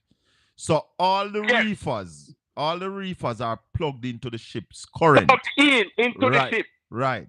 Now, if the ship generator goes down for some reason or the other, the reefer is able to supply current to its motor because it have a diesel engine that comes in if the ship current goes down. It's a standby mechanism. Hold on. Remember, some reefer that see for a month or two, You know that? Yes. Yeah, man. Right. So if anything goes wrong with the power supply on the ship, the reefer can power itself. May I tell you? The way name there. Listen. You may have some. Hold on. You may have someone that have that in it. You might have someone that have that when I do the long journey. But I am telling you, and a man in the chat room just said it a while ago. Tell you, sir, them no ship container with that diesel engine that panty. No, that's not true. Every one of them come off before it come off. No, that's not true. Me can tell you that. That is not true. Me sure. I play some. I put my work in a big man. Brother, me not gonna tell you all about me, but my vision solid. I put my work. When it comes to shipping container, the man can have all tobacco. You know, so them ship tobacco with reefer. Me don't know that. But see it? I tell you. Me don't know what shipping. Millions of container ship. I can't tell you what shipping a reefer. I don't know that. But when me I tell you. So me I tell you, said none of them in reefer they will go up on the I mean, I tell you, say that a rubbish. No diesel engine up front. Rubbish attack. No. Rubbish attack. I can't tell you that. Well, rubbish. Demi work. You could have none met of them. them. You could have met them. And that's why I'm going to tell you, say a rubbish. None of them with no engine. Me have a reefer. Me have a reefer up on my farm when me buy for store feed, Nina. I just about 2 months ago, me give a youth named Touty the permission to take off the engine and fight, brother. Once the reefer come out of the ship. Once the reefer come out of the ship, them plug it in the yard with the ship. When you go pick it up, then put a motor on it and plug it back in. No, that's a different reefer you're talking about. You have somebody. I can take some pictures. If you never forget, I'm going to report and take some pictures and show you right now. All right, send it to me tomorrow. But me I go send you some. Yeah, right. We can send it to you. Yeah, man. I'm gonna send you some with the engine built on the reefer, brother. Built on it. The engine not built on it. Me not ask you. I tell you. June 13, 1994 until now, me I work with that. No man can fool when it comes to shipping. All right, my brother. Enough respect. 804-7072 305-654-7944. Robert. Send it to you. Yeah, man. I'm gonna send you some with it. Lock off your instrument in the background, Robert. Talk to me. Colin. Yeah, man. Where you say? I own a shipping company. What the guy's telling him somehow correct? Somehow. Yeah, the reefer you have on your pharmacy, it is designed for that, for outdoor uses. It have an engine. It have an engine built on it. Yeah, man. I know those reefer. And it not clip on. The ones we normally ship, you see, because I ship right now. I'm packing a container from Miami. Yeah. Once I book the reefer container and I get it. For example, if I'm gonna send a reefer yam into England or Miami morning. Yeah. We normally carry the reefer container to the airport because the quarantine officer at the airport. So when we chuck it into the airport for the quarantine examination, and then pack the container, they normally plug it in. They have a long card, they plug it in at the airport and keep it and charge it. Yeah. When the trailer comes for it, it hook up. Some of them can hook up again back to the something upon the trailer. They come in different fashion, but normally I don't think they're gonna send them with it. Where you might send it back at the container going on the ship is a condenser and all them stuff. For the container, but so reefers are made with diesel. Some of them, I don't know how them use it. Exactly. If you tell me that, if you tell me that, say, I know all of them make with the engine, then that I must accept because you know all of them are gonna make the same. Those that make with the engine, those that make with the engine can go outdoor. Right. And that's what me I tell you, say the one that drop off of the ship was packed outdoor. It's obvious to see what really happened, Colin, is that, and I'm trying to explain from week to these guys, and they tell me about bullshit about drugs and gun. I'm saying, no. What really happened is that the real ship that came at the wharf, Cayman is only a couple of hours for the ship to carry across to Cayman. I ship to Cayman, and I'm ship to Cayman too. So that's why I tell them, say the ship where I carry that Cayman, and maybe the container them just put on the deck. They're going to put it on the boat. It can't out by go Cayman. It's just a couple of hours to ride to Cayman. Because it's not a big ship. To get the container into Miami. 2 to 3 days. It's not a big ship. And the ship just run Kingston, Montego Bay, Grand Cayman, Kingston. Yeah, man, that's a small free for something they call the cargo ship. A small cargo ship. So maybe it not clip down. Like Guyana. If the ship going into Guyana, you can't use the big ship to Guyana because the port is too low. Right. And you might not even have the amount of goods either. You can use the smaller vessel, take it into Guyana. And you might not even have the amount of goods full of a big ship. Because I get order on Cayman to continue to catch chicken all over. But we don't have that volume of chicken in Jamaica. No, we don't. You see, if we had chicken in Jamaica, we could be exporting chicken. We don't have chicken in Jamaica. We don't have it. That's what I'm telling you. We get order for it all the way from Cayman. We ship melon to Cayman. We ship all that stuff. Yeah, man. So that's when we tell them order like a container of chicken sometime. But I can't do it because there's no way. Best just not going to get a container of chicken. No. Cayman have no chicken. Let me tell you something. Cayman have no chicken. They don't raise chicken at Cayman. They don't know about the raise chicken. You know Cayman is not as big as Port Antonio. You know which part else they have no chicken? Barbados. I've gone to Barbados quite a few times, but the last time I went down there, I saw a fowl cub. A man show me because the man, sometimes we go down there, the same bus driver carry around. I mean, always show me raise chicken. Me always ask him about the chicken farm, and him I said them now have no chicken farm. But the last time I went down there, him tell me, say, yeah, man, start raise some chicken now in Barbados. So if we were really productive in Jamaica, we could be exporting chicken. Colin, I own an export company in Jamaica.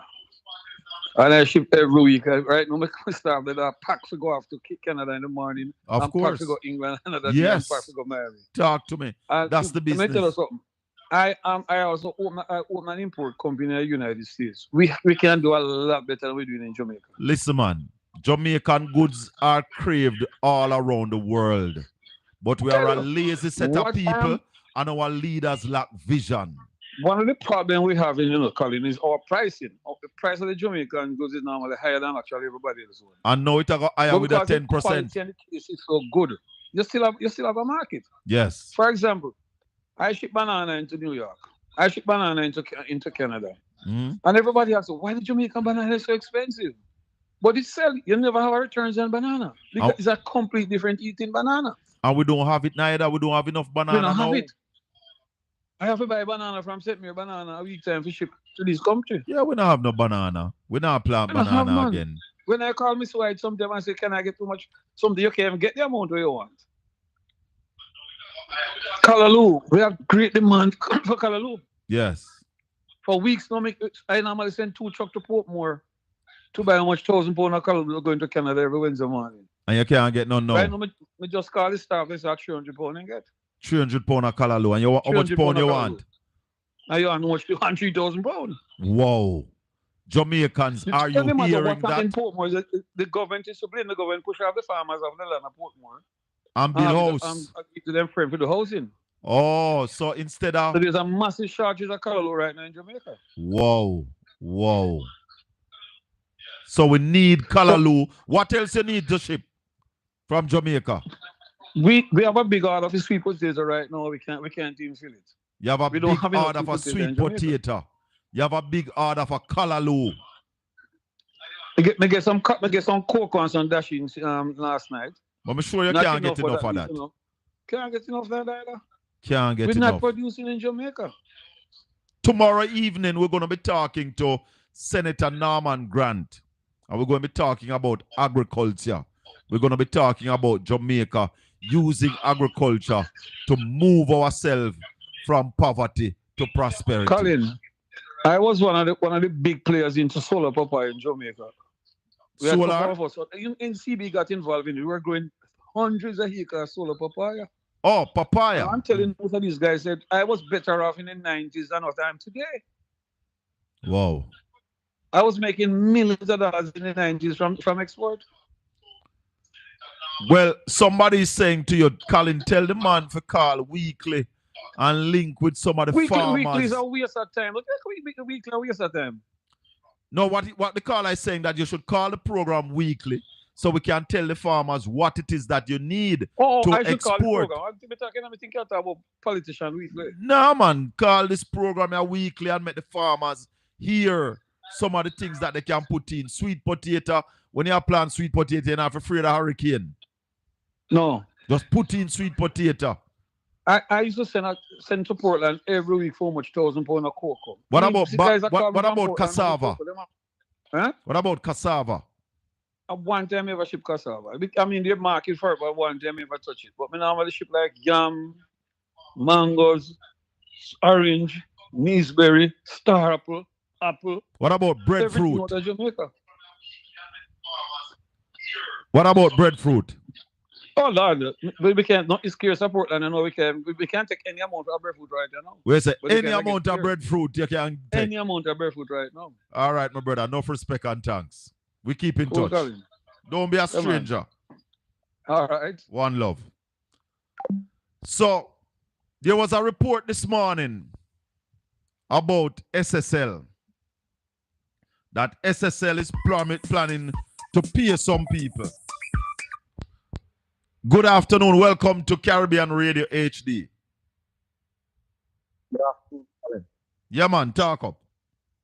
Yeah, I wanted to just mention a thing to you regarding the lands that is sold The that who? the farmers used to use over hill run and stuff like that. I wanted to remember the guy who used to run the sugar company of Jamaica. His name is Shukir, right? Yeah. I wanted to also check on those lands which were sold to a company called Megamart and Bashco. Megamart and Bashco, they bought some lands? 300 acres, I think they got. Leachin got some of the land there too. But I wanted to make the dots connected now. Shukir and Azan, who owns the Bashco trading company and the Megamart brand, they are cousins. Oh. So I wanted to see that the government lands that were sold to family members, I wanted to do an investigation into that and see where the families are taking the lands of Jamaican people and selling it to their family members. So remember, the name is Shukir. Yeah. And the name is Azan. Go on to the family check now and see the land that were sold. That the farmers came to work one morning and found bulldozers and tractors parked across the lane and blocking them. You mean over Bernard Lodge? Lands. Over Bernard Lodge that did happen? Andrew only sold those lands under family because Shukir and Azan are first cousins. Go on to the research. Thank you very much, brother. Blessings, man, and thanks for the info. You're watching and listening to Caribbean Radio HD. I will remind you, check out my social media link, Portland Spice TV at YouTube. We're asking you to like and share that channel. Subscribe to my channel, Portland Spice TV. I'm also on TikTok at Colin Shakafiem Bell at TikTok. Those are my social media angle. We are on Caribbean Radio HD every Tuesday and Wednesday evening, 4 p.m. to 6 p.m. Jamaica time, 5 p.m. to 7 p.m. in the United States. Work out the time in the United Kingdom. Yeah, man. Me telling you, my vision real. The container drop off of the ship after it leave Kingston Wharf, heading to Cayman. Sea lick it off. And my vision tell me, say the captain of the ship called and informed the Jamaican authority that he lost a container. Good evening. Welcome to Caribbean Radio HD. Yes, I 40 flat calling back from St. Anne again. You see, I'm on the link. I'm on the need. We just talk about the shipping. Yeah. You need to link up with the farmer them up in a St. Anne, up in a Jayaba Mountain, you know. You need to link up with the farmer them. You know have produce up there? Hey man, a whole heap of land up there when Kaiser whole heap of wasteland just throw down with Kaiser now use, you know, brother. You need to start farm and then call me and link up the man. Me have him number. Call me and link him up. The man say he want sweet potato. He want callaloo. He want breadfruit. He want cocoa. He want dasheen. He want apple. He want mango. All right, sir? Only the link you with that one, brother. He want yam. Only link you with that one, man. Do that? The yam we plant up there, you know. Yam and potato, you know. No, up in a St. Anne area there, you know. Yam and sweet potato? Yes, man. That the man want yam, him want sweet potato. Him say him can't get enough sweet potato for full the order we have. I link we want, man. If we get that man the number, man, we can link him, man. He can get the number, man. Just link me, man, and we can talk. Me have a number for him. All right? All right. Bless up. All right. Yeah, man. Yes, sir. All right. No, me not tell nobody to eat the chicken, you know. Me never tell nobody to eat the chicken. Me just say, I'm a dopey chicken. That's what me can tell you, know. It's not dopey chicken. And when me can tell you, know, my vision real. Yeah. The vision is real. You have some reefer where are cooler, you know. And you have some where freezer. You have to remember that. Head boy. Brother Shaka. Wagwan, brother. I am good. How you do, brother? You know what's day here, though? Boy, I think that's a Safa never there around no more. I remember youth, you know. I used to sit down and watch Safa at night time and my granny would run me. Go in bed. Yeah. Yeah, watch. Yeah. I used to hide and try watch Safa, yeah? Yes. So, but on a serious note, Colin, you know, yeah. I want to speak a little bit on this chicken thing. Talk right? to me. Talk to me. Because my concern is how it is that Ed boy, you drop out a while ago. Go again. Yes. You hearing me now? Yes. Yeah, I am saying I am surprised how nobody is able to tell us about a manifest for this ship. Yeah? Yeah. Who really the things were intended for. Yeah? The thing I got Cayman, brother. You know, you must say a Cayman it a go.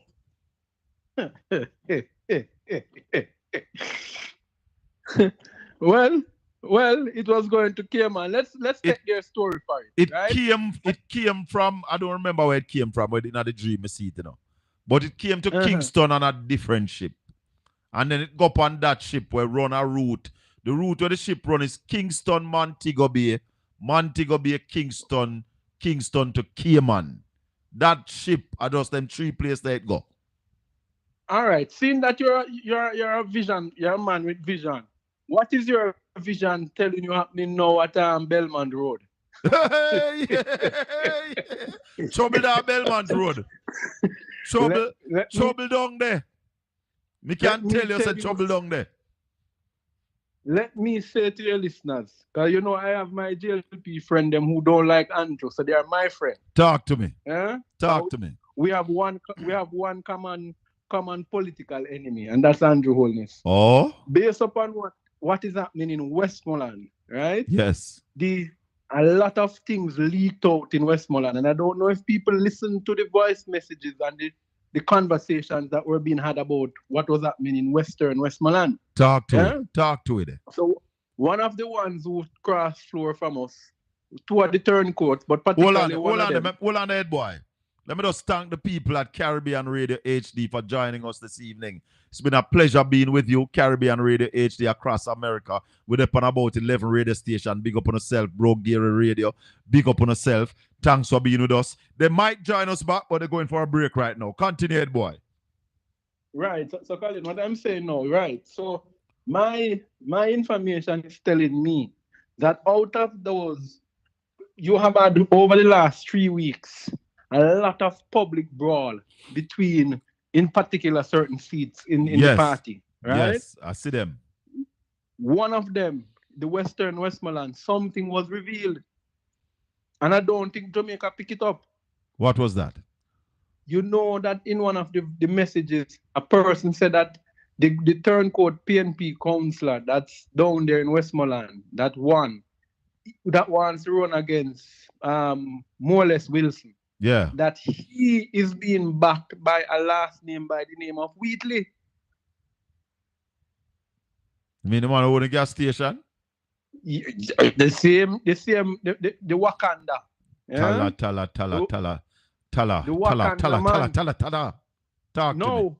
My information is telling me that what is happening is that there is a palace coup happening right now in the JLP as we speak. There's a what? A palace coup. And who they plan to take down? Well, my information is that there are certain fragments in the JLP who are also busy supporting persons to install as candidates because they are preparing to see the back of Andrew Holness as well. Tala. So that is why there are people in the JLP who believe Andrew can lead them to the next victory. No, there's a lot, and I'm telling you, not just. So the number that was last year has now increased significantly this year, including persons who were his close allies. Can you remember they had a meeting last year, you know? Okay. You remember that meeting? A meeting was had last year to overthrow, but they never get the support. That famous Sunday evening. Hallelujah. I remember it just as yesterday. So I'm telling you that what is happening is that so they are preparing for what happens. Robert, hold on. I see Robert calling me back. The man where deal with the shipping. Robert, I'm going to call you back. Let me just finish talk to Ed Boy and then I will call you back, Robert. Continue, Ed Boy. I really want to talk to Robert because we want the farmers get some link. Support. Yes, man. So let me not be long. No, so with this, what is happening is that there are fractions, and the JLP has been split into 4 pieces. Let me give a perfect example. Let me give a perfect example. In Northwestern Clarendon the other day, Warren Newby's selection conference. Did you know who was Warren Newby's campaign manager? No. The mayor of Maypen. The mayor, but me ear said the man up at top now and Newby if you get no seat. No worry about that. Him could have kick, jump, scream, and hop. Right? Yeah. Him can't do nothing about that. Come me here saying upset with the second in command. Say, oh, they must give Newby seat. Yes, but look what is happening to him. He was outplayed because he imposed feather upon them down on Maypen. The mic and refraction. So, okay, we're going to teach you a lesson. We're going to go support our newbie who was Audley Shaw's right hand as a youth. Yes, yeah? Yes. So let me help you now. And who is now there because he has the backing of also Christopher Tufton. Hello? Boom, bang, bam. Let me tell you what is seriously happening. In Maypen now, let's go to Maypen. Yes. So when they beat them in Northwestern Clarendon because Dunkley was being backed by the wife of the leader. Yeah? That was no close secret. When they beat them up there, them say, okay, let's go Maypen now, go fix this problem. Do you know what might possibly happen in Maypen? Tell me. There is conversations of Joel Williams running as an independent. Tell her. No, let me tell you what will happen if Joel Williams run independent. Salawat, my good friend and counselor, prepare thyself to be member of parliament. Who? Because once Joel Williams run independent, not only that, by the way, Mike Henry says he's not opposed to Carla running because Carla is one of his favorite only PNP councillor. Tell her. I hear that argument already. That argument on you. Yeah? Tell her. And that they're argument very on close. you. I can tell you, she and Mike very close. Mike respect her, she respect Mike. Yes. So Mike is saying, based upon what I'm hearing, if the seat should come to this stage where Joel don't win independent, make Carla win. Don't run independent. If Joel if Joel don't run independent, yeah, he will back Carla. I want to remind people as I go now, in 2011, Mike Henry was going to cross the floor. Go where? Tell her. He was going to come over. He was going to be introduced up in Northern Clarendon by Horace in 2011. Boy, where you get them argument from now? Hold on the note, boy. Tell her. Hold on, let me look and see if I see the argument. Tell her. Let me see if I see the argument. Tell her. Mike Henry. You know, some man did discipline a man after the minister say him can't live in a squalor. Remember that. Yeah, the furniture thing when minister put nice furniture in his office. Yes. Right?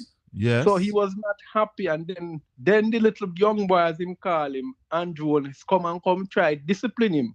So from that time, and no give no ministry. Exactly. Tell her. So you not get a senior man no ministry. Let me tell you what is happening, right? But it's not done there. You see him go down a Western St. Mary the other day? Yeah. Look, if you look on the picture, look how far the one in a Western St. Mary stand up from him. Tell her. You mean the Obeah one? Yes, man. The Obeah man got it in for you now because the Obeah man say, who you? You fling me from national security. You take transport from me, right? And now, when me a dip on my face, and now you just a come? Tell her. So anyway, my brother and friend, all I can say, all is not well in the ship of the Labour Party. I know that. Hold on. Let me tell you one. I wonder if me hear a radio announcer ask why the Speaker of the House did a rough up favor. Let me tell you why. Tell me. Let me see if you know what I mean. Do you know that the Speaker of the House, after the vacancy was announced early, had applied had gone to the central executive of the party and said she wanted to be the first finance minister because she used to work at one of the biggest auditing company in the world. Tell her, no that me here. Yeah. No that me here. But not only that. She wanted, hold on, she wanted to be finance minister? Yes, she wanted to be, and not only that, she was looking for a switch. She wanted Eastern St. Andrew. How would I Eastern St. Andrew? Faval. Then tell her. Tell her. Yeah. Tell her. Remember that she would now vote for herself because that's the constituency she live in, Beverly Hills. Somebody anyway, else, let me hear what you hear. Let me hear what you hear. Did you know that Auntie Faval and Rhoda are good friend? Rhoda is always. I heard that they are friends, very good friends. So Rhoda, so who got fool yard and then hey, me not say no more. Tell her. Make it on. But hold on. Before you go, as we go right now, this is the sweet part. Yes. Did you listen to our goodly mayor from Manchester Sunday night? This is Sunday night, yeah? Yes, Sunday gone. I know you were streaming the St. Mary meeting because I was watching as well. So I never hear him. Well, let me tell you what the mayor said. The mayor said the Prime Minister turned up 3 hours late for a meeting in Mandeville, right? You mean the meeting where the Chamber of Commerce, the award function that the Chamber of Commerce put on? Him turned up 3 hours late. And guess what was his excuse? I don't know. That he had vehicle problem. A Prime Minister with 3 vehicles. Get out of here now. Get out of here. The Prime Minister can't have no vehicle problem. No, it's the mayor says so. It's hey. Donovan Mitchell says so. I'm going by the authority of the pastor. You know lie. You see Donovan Mitchell? Donovan Mitchell is a man who will kill you with the argument, you know. And him no lie. No, one thing with him is a man of God. He's a man who will rub you, you know that. And me I tell? Yeah, man. He's a man who will make fun of you and laugh you to scorn. But it's not done yet. Him say when the Prime Minister turned up 3 hours late, he was waiting for the MP for Central Manchester to be there too. Tell her. She turned up 3 hours late. So do the maths. Tell her. I go and leave you. Tell her. Keep your last word, boy. Keep your last word. Keep your last word. Later. Boy. Bless up, head boy. I hear the voice of the Rasta man say,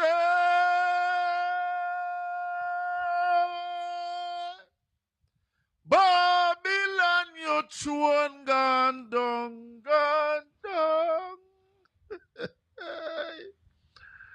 Tell her. Hold on there. Robert did I call me? Let me call back my brethren, yeah. Let me call back my brethren because yes, sir. Yes, I said, yeah, man. Boy, the last call look like you have a lot of information, man. No, man, head boy full of info, man. Listen, the thing about it, you know, one thing you miss out of it is that the 2 crossover. There was a deal made with the 2 crossover when turn off your instrument in the background where you don't listen to. Turn it down there for me. May I hear it? Yes, turn it down there for me because the delay too heavy. What? Yeah, man, he missed out the section. Said there was a deal made with the 2 crossover. What kind of deal? One was promised with me, and one we decided to get the seat. Oh. The one to get the mayor can't get me again. No. Because PMP win almost on the majority of season first council. Right, so he can't get no mayor. Can't get no mayor. And the one if he get the seat now. He gets it wrong because the party, you have others in fraction of the party to kill the deputy right now because the deputy supported the crossover. Oh? The deputy is fully on board with the crossover. Oh, well, yeah, sir. And sending information and tell the people and say, I'm getting much money if you vote for the crossover. Bamboo da da. Tell her. We see all of it, you laugh at what's going on. Let me tell you something. We have a set of leaders right now who are out of their depth. They have destroyed the gains that we have made as a country. and Jamaica is looking down the barrel right now. And that's why the Prime Minister, though, because I can tell you, the Prime Minister had planned to call general election 2024, He couldn't call it. If them did win the local government election, they would have called it. Shortly after, they would have called it. Yes. But in get the mashup, and then the major part of the problem now is that they decided to call 4 by-election one time. Yeah. And PNP only contest 2 and win the 2 of them contest.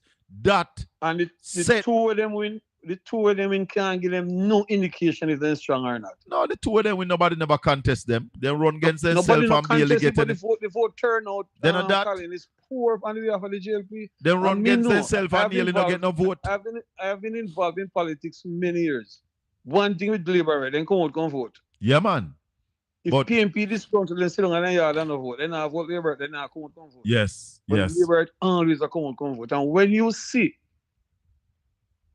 St. Anne, I thought the guy that in Sweden this year, they got at least 10,000 votes in St. Anne. They didn't even reach 5. He said he would have gotten 10,000. But yeah. I have a little brethren down at St. Anne. We come from same round when we come from round at Shrewsbury. They tell her.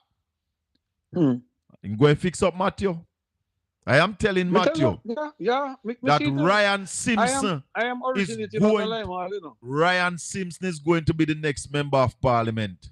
Me say me originated out of Lime but I base mail in St. Mary. No, I have an office in St. Mary for the export business. I'm going to tell you this.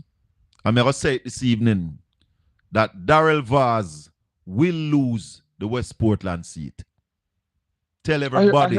I heard my girl is doing well, but me know he's gone. Me say Darrell Vaz will lose his seat. The people of West Portland have seen 18 years of nothing, and they are now looking for something. Yeah. Mark my word. You see, I mean that here every week, All right. Every week. If I come through, come pay people for the money for their goods. Yes, man. And I can't tell you. It's as I just want them to say they start fix up in front of the market, Buffalo market. Oh God. But they not do not more to it for them put on the zinc. Market becomes a ghost town. They put on the zinc on in that market. Listen. And I am ready. And I want anybody, any labor right tool where they upon this, tell Darrell that I am ready to challenge Darrell Vaz in a debate, because I will tell him that he has done very little in West Portland for the 18 years that he have been there. Look at the player field, Colin. Look at the player field. These guys do so well in a football. But watch this. Under Jiggs Ennis, West Portland had a Premier League team. Yes. And people say this man have so much money and him can't organize West Portland to get back a team in the Premier League. Man. Nothing for the youth them. Nowhere for the people of West Portland earn a living. My word. When the election call, look at them zing back. Yeah, man. But the youth them tired of that. The youth them want to drive big beasts. Yeah. They want to build a house. They want to be earning constantly.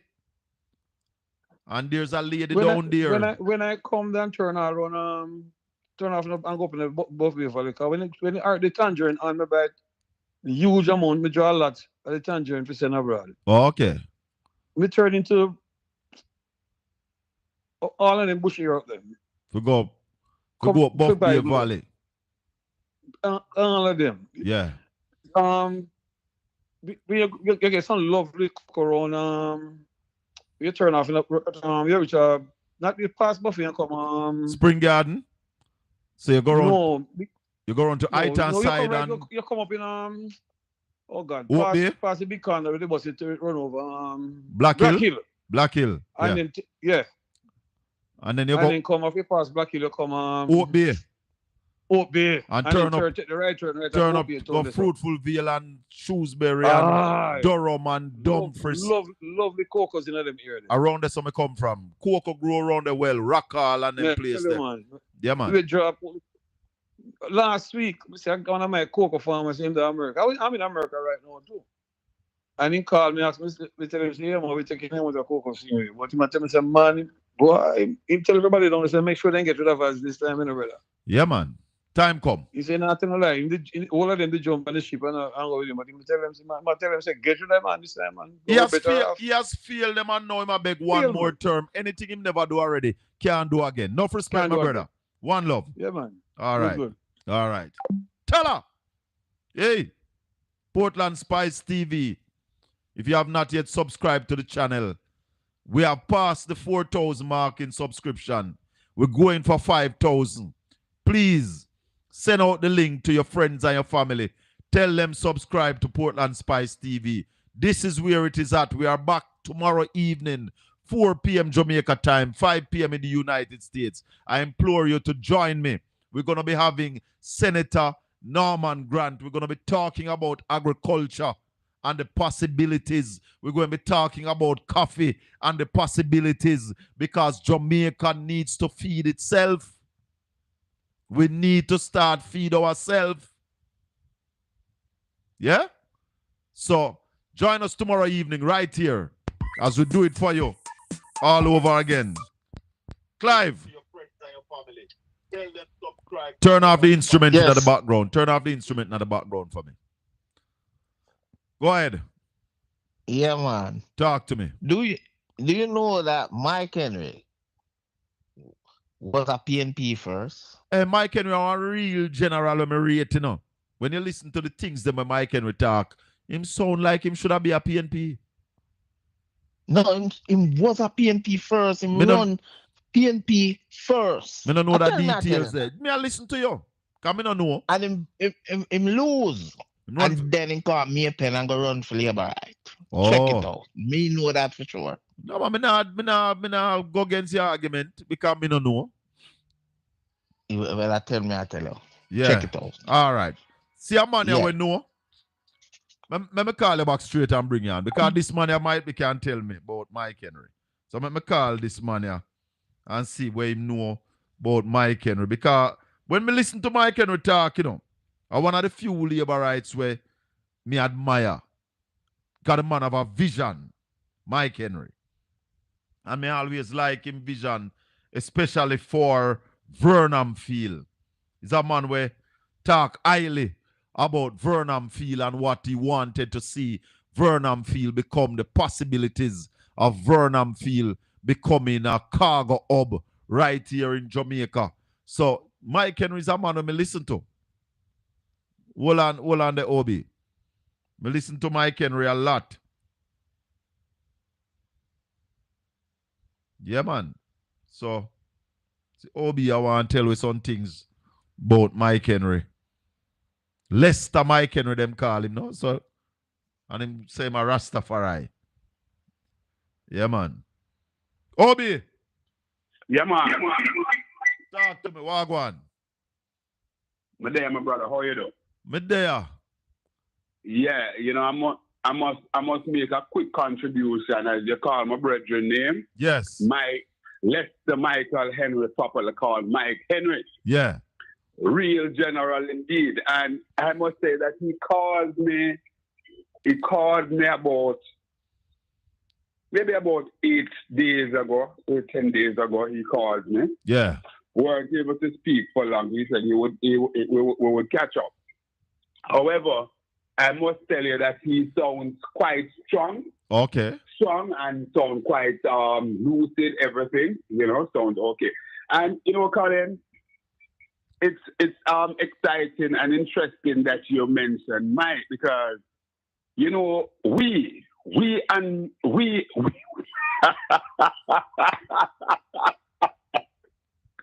oh my God. Let me say it, Colin. I can't help myself.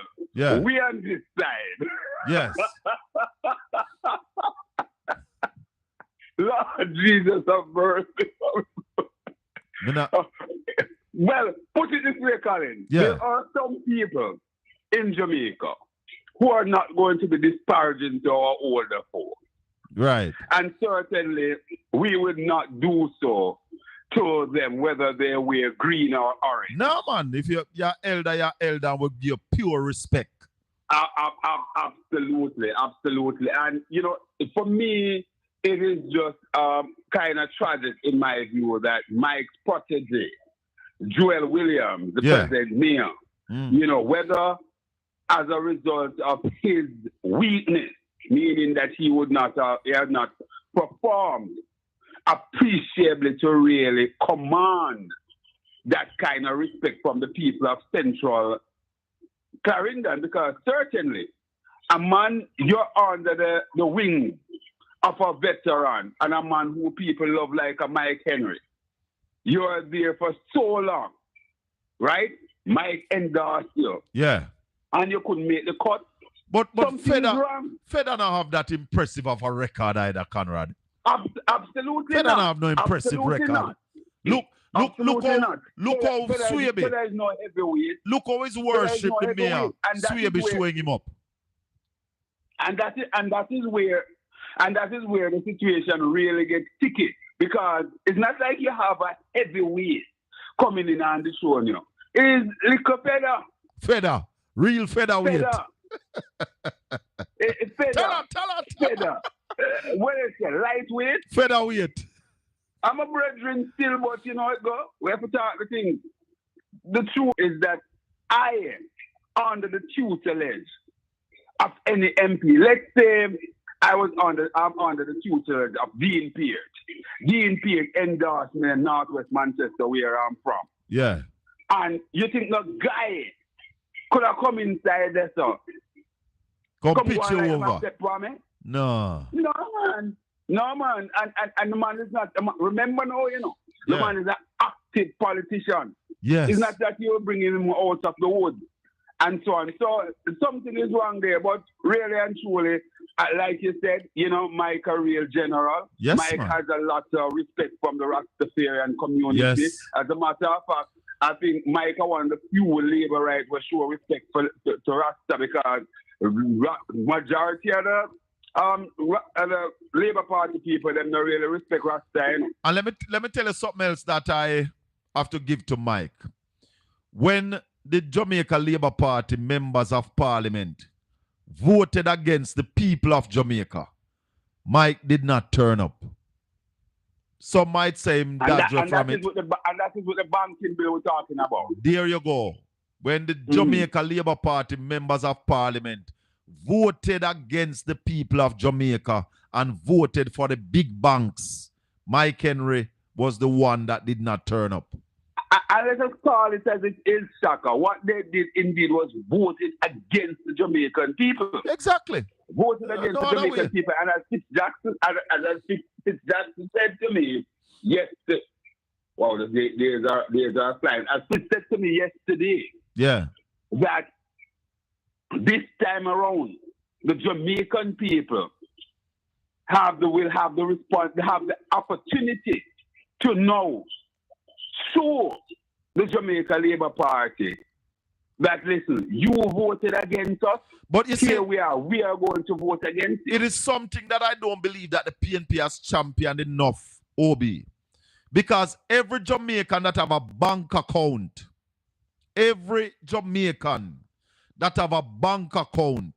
was voted against by members of the Jamaica Labour Party, the parliamentarians.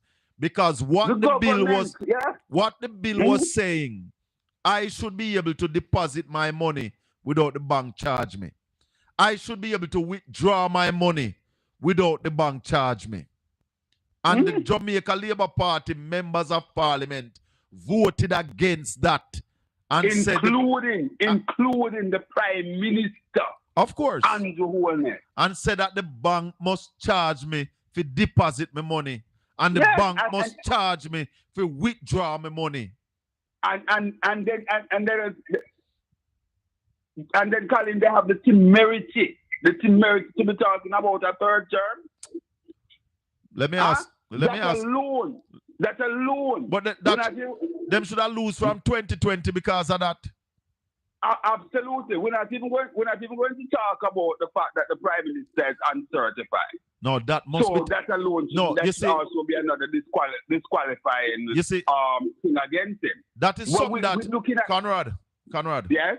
That is something that I want to have a proper program on. Because there's a problem with the fourth estate. And I don't think the media has been doing justice for the people of Jamaica. Because the situation with our prime minister should mean one of two things.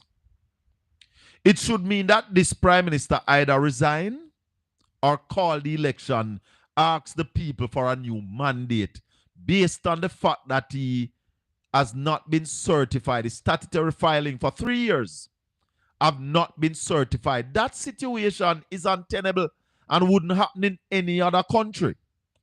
And therefore, before Marlene Malawu Fort got talk about election can push back to December, what should be on the lips of our journalists and our practitioners in the media is that this situation with the prime minister must mean one of two things. Either he steps aside and allows somebody who have been certified to run the government, or he goes to the people of Jamaica and say to them, even though I have not been certified, I'm asking you to give me a mandate to continue with this situation and let the people decide. This is untenable. Well, Colin. Well, whether it is on his by virtue of his doing or not, the fact of the matter is that time is really running out, and I must say to you that the latter that you talk about, the Prime Minister calling the election, I'm seeing where the moving parts are coming together, and it seems to me as if it is nearer than we think. This Belmont Road, I don't know, I sent you a video. Belmont Road was quite frantic and frenzied. Today, this afternoon, every caretaker and MP and other teams were summoned to Belmont Road. So that's why Ed Boy asked me if my vision and show me what I go on a Belmont Road. Yes, you know. So that's the scenario. I didn't hear Ed Boy earlier, but that's the situation there. And you know, Colin, I think I also spoke to a mutual friend of ours, my good friend, you know, and he's saying to me that it seems as if we're going to get what we have been calling for, which is the call that Andrew to call the election. I am expecting an election by the middle of May, you know. Well, you know, Colin, I say this to all the caretakers, the candidates from the PNP. Be on your mark. As a matter of fact, get set. because the Prime Minister gun is in his hand. I'm talking about the star. I'm using the term an analogy, a track and field analogy. Right. So I don't want anybody to misrepresent me. So Right, let me be please. clear. Yes. We're talking about the starter's gun to basically send the candidates on their way for the 2025 election. I am gleaning, Colin. I'm gleaning that what happened. There has been several polls done by the Labour Party. Yes. They actually engage even some students out of UWI, and students from UTEC who are members of G2K and Young Jamaica. And they have been out there, you know, doing a lot of work. They call it polls, and they also employ professional pollsters as well. Yes. And, you know, as much as they're out there, they have been in the field for some time now, and the poll results are coming back to them that, listen, no, it seems as if, boy, you won't make it, and the longer you stay, it could be even more difficult. Yes. So as a result of that, I guess that what they will be, that the Prime Minister is going to do is try to salvage something. You're going to have a vigorous campaign out there. A lot of money will be spent. You know, if you notice, you hear the Prime Minister double down on the $20,000, which is an insult to the people of Jamaica. For 8 years, you have the people feeding on crumb and then now you come and offering a one-off $20,000, which Professor Christopher Charles at UWI described as nothing more than what it seems as a vote buying exercise, along with other commentators. Squandering of the people's money, brother. Because Squandering when you of the people's money. When you look at the $20,000 that you'll be giving, which amount to billions of dollars, it would be better you use that money, because when you have that lump sum, you'll be able to do something. You'll be able to ensure that people can get some medication when they go to the hospital. You'll be able to ensure that a little more comfort, a bed is there. You understand? So many things. You could ensure that, you know, our students are in a better condition in some of the classrooms. Yes. A number of things could have been done with that money, and the people would get a better benefit from it, rather than you come now and trying to curry favor with a $20,000 in other people's hand, because you're saying that they did not benefit from the first $20,000 and all sorts of things. Just one whole bag of nonsense. I think the Prime Minister really run out of ideas at this time, and certainly, you know, 9 years at the helm, you know, when you're under pressure. It's not like a PJ party who you realize that the launch and it was a job, while it's a tough job, but he had so much deliverable. So election after election, he could come to you, whether it was basically broadening the cell phone, building out the infrastructure there, whether it was the motor vehicle policy that he opened, whether it was the drug for the elderly program that was there, whether it was the tourism enhancement, whether it was highway, ring road in. We're not talking about one little road. We're talking about highway, ring road in the entire Jamaica. Whether it was the JUTC that PJ had pledged on Peter Phillips when he was then minister, that they will do this for the Jamaican people. They had those deliverables, those things which was tangible. So when they were going to the poll, when PJ was going to the poll, he was going there with a body of achievement. Sister P as well had a lot of achievement going in, but Conrad, you know, a lot. I'm wrapping up, but we must touch on SSL before. I don't know if you also heard today that they launch another road program. So they have Speed, Reach, Sparks, and you know that they launch another one today.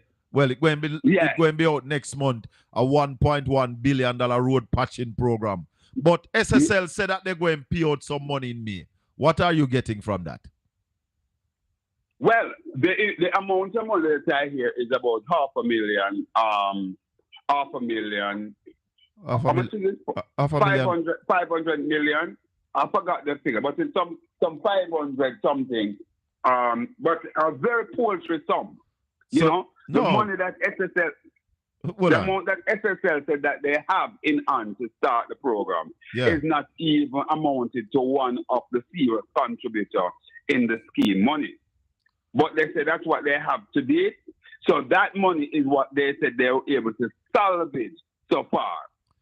I was asking the question. You heard that figure? You heard that figure? Yes, it's I think it says 500 million. No man, 500 million could have paid the bill. 500 million is crazy money, you know. 500,000 US. 500,000 US, I think. Yeah. But that can't. 500,000 US. That can't start pay a bolt. Now 12 million bolt lose. Yes.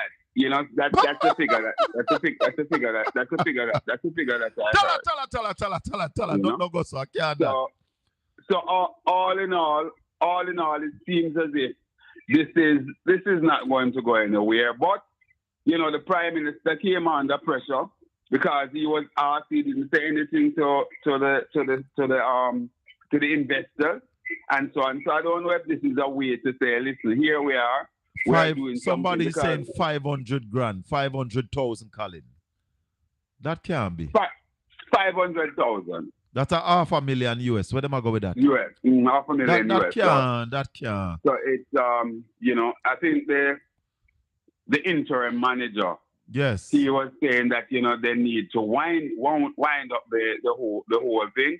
So they are moving with this. And you know what they're doing, they say they're going to prorate what they are basically offering in this tranche and so on. And this is supposed to begin in next month, in May, by the end of May also. And he also said that people who have not submitted their claim, they will not benefit from this tranche if they come in afterwards. So all in all, this SSL thing continues to be a mess. I think you may be hearing from both lawyer et al. Very, very soon because they must be quite dismayed. No, the news said that he asked for the about figure this and he was supposed to get the figure today. Hmm? The news said that he had asked for the figure and he was supposed to get it today. That's No, both he lawyer. actually he was on another news outfit.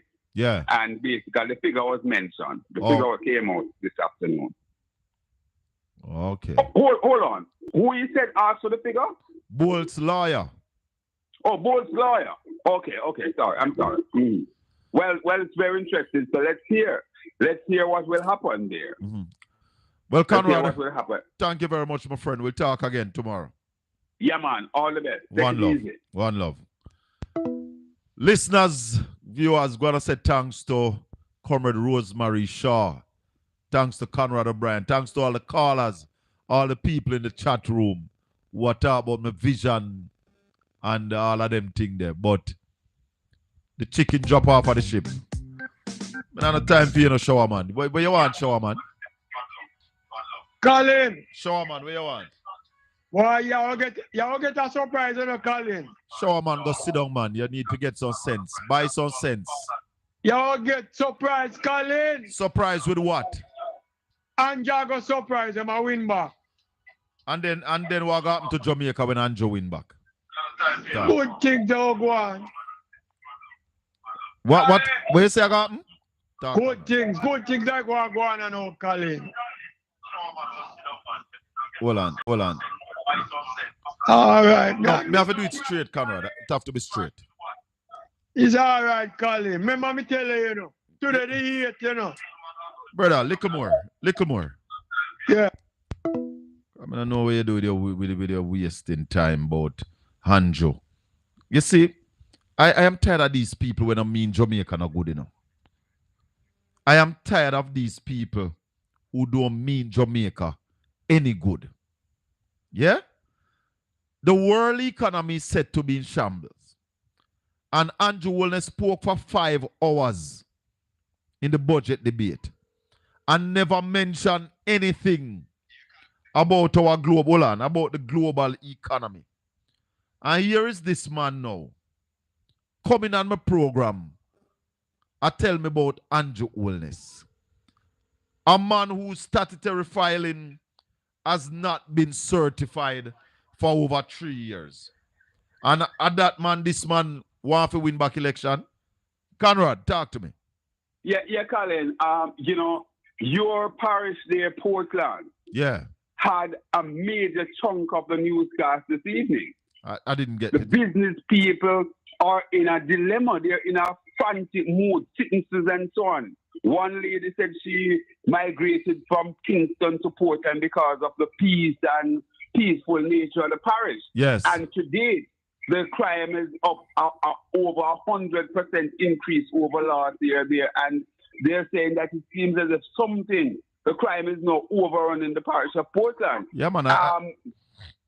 Go ahead. Give me a scoop on that, Colin. What's taking place? Because, the business people are terrified. They're saying that, boy, it seems as if they'll have to close business and so on and so forth because the crime is at an all-time high. And it seems as if you have migrant criminals in there and so on and so forth. What we are seeing in Portland, we have never seen before. We have had 3 shootings, 3 murders in short succession. And all 3 of them, Conrad, happening broad daylight. Broad. In fact, 4. Because you have this guy from Upper Ferry, he was murdered about 2 o'clock one evening. Then you have the man out of Prospect, that was about midday. Then you have the man up the road, he was about 8 o'clock one morning. Yes. And then the man in Boundbrook was about 7 o'clock one morning. And then the man down at Buff Bay was just released from jail. And That was about 7 o'clock the night. So we are not comfortable with what is happening in Portland. Absolutely, Colin. And what we have also seen some murders outside of Portland that is connected connection to Portland. Yes, to Portland. Yeah. Because my brethren, you know, them murder down at St. Mary there. It makes me feel like that is Portland, because he was so much Portland that what happened to him in St. Mary, you know. Yeah. Obi, we have to do something. We have to do something. Yeah, man. And Colin, we also, and we know we were fingered. So we plan to walk in people's blood to get power and so on. We know that was said about us, but we're still looking at what is taking place with the police killing. 6 in one day, 3 in Westmoreland, 3 in St. James. And I'm saying, Colin, I'm not questioning whether or not the police doing their job correctly. I'm saying that, listen, something is wrong. Is it that our youngsters have become so brazen to take on the police? Every time. So whether the police are acting correctly or not, we need to ask the question, either way, what is going on? Yeah. My friend. Yeah, we have to ask. And some people don't want us to ask, but we will ask. We must. Blessings, my brother. One love. One love. Thanks, everybody. It's been a good evening. Join me tomorrow evening, 4 p.m. to 6 p.m. right here in Jamaica, coming out of Portland from the Portland Spice TV studio. And again, I say, if you have not subscribed, please subscribe. Oh, Chris, that might be a part of it. That might be something to do with it, Chris, but we will talk. May the good Lord continue to bless and keep you. Make his face shine upon you and be gracious unto you. The Lord lift up his light and give you his peace, now and forevermore. Until we meet tomorrow evening at 4, Colin Anthony Bell saying, peace be with you, my friends.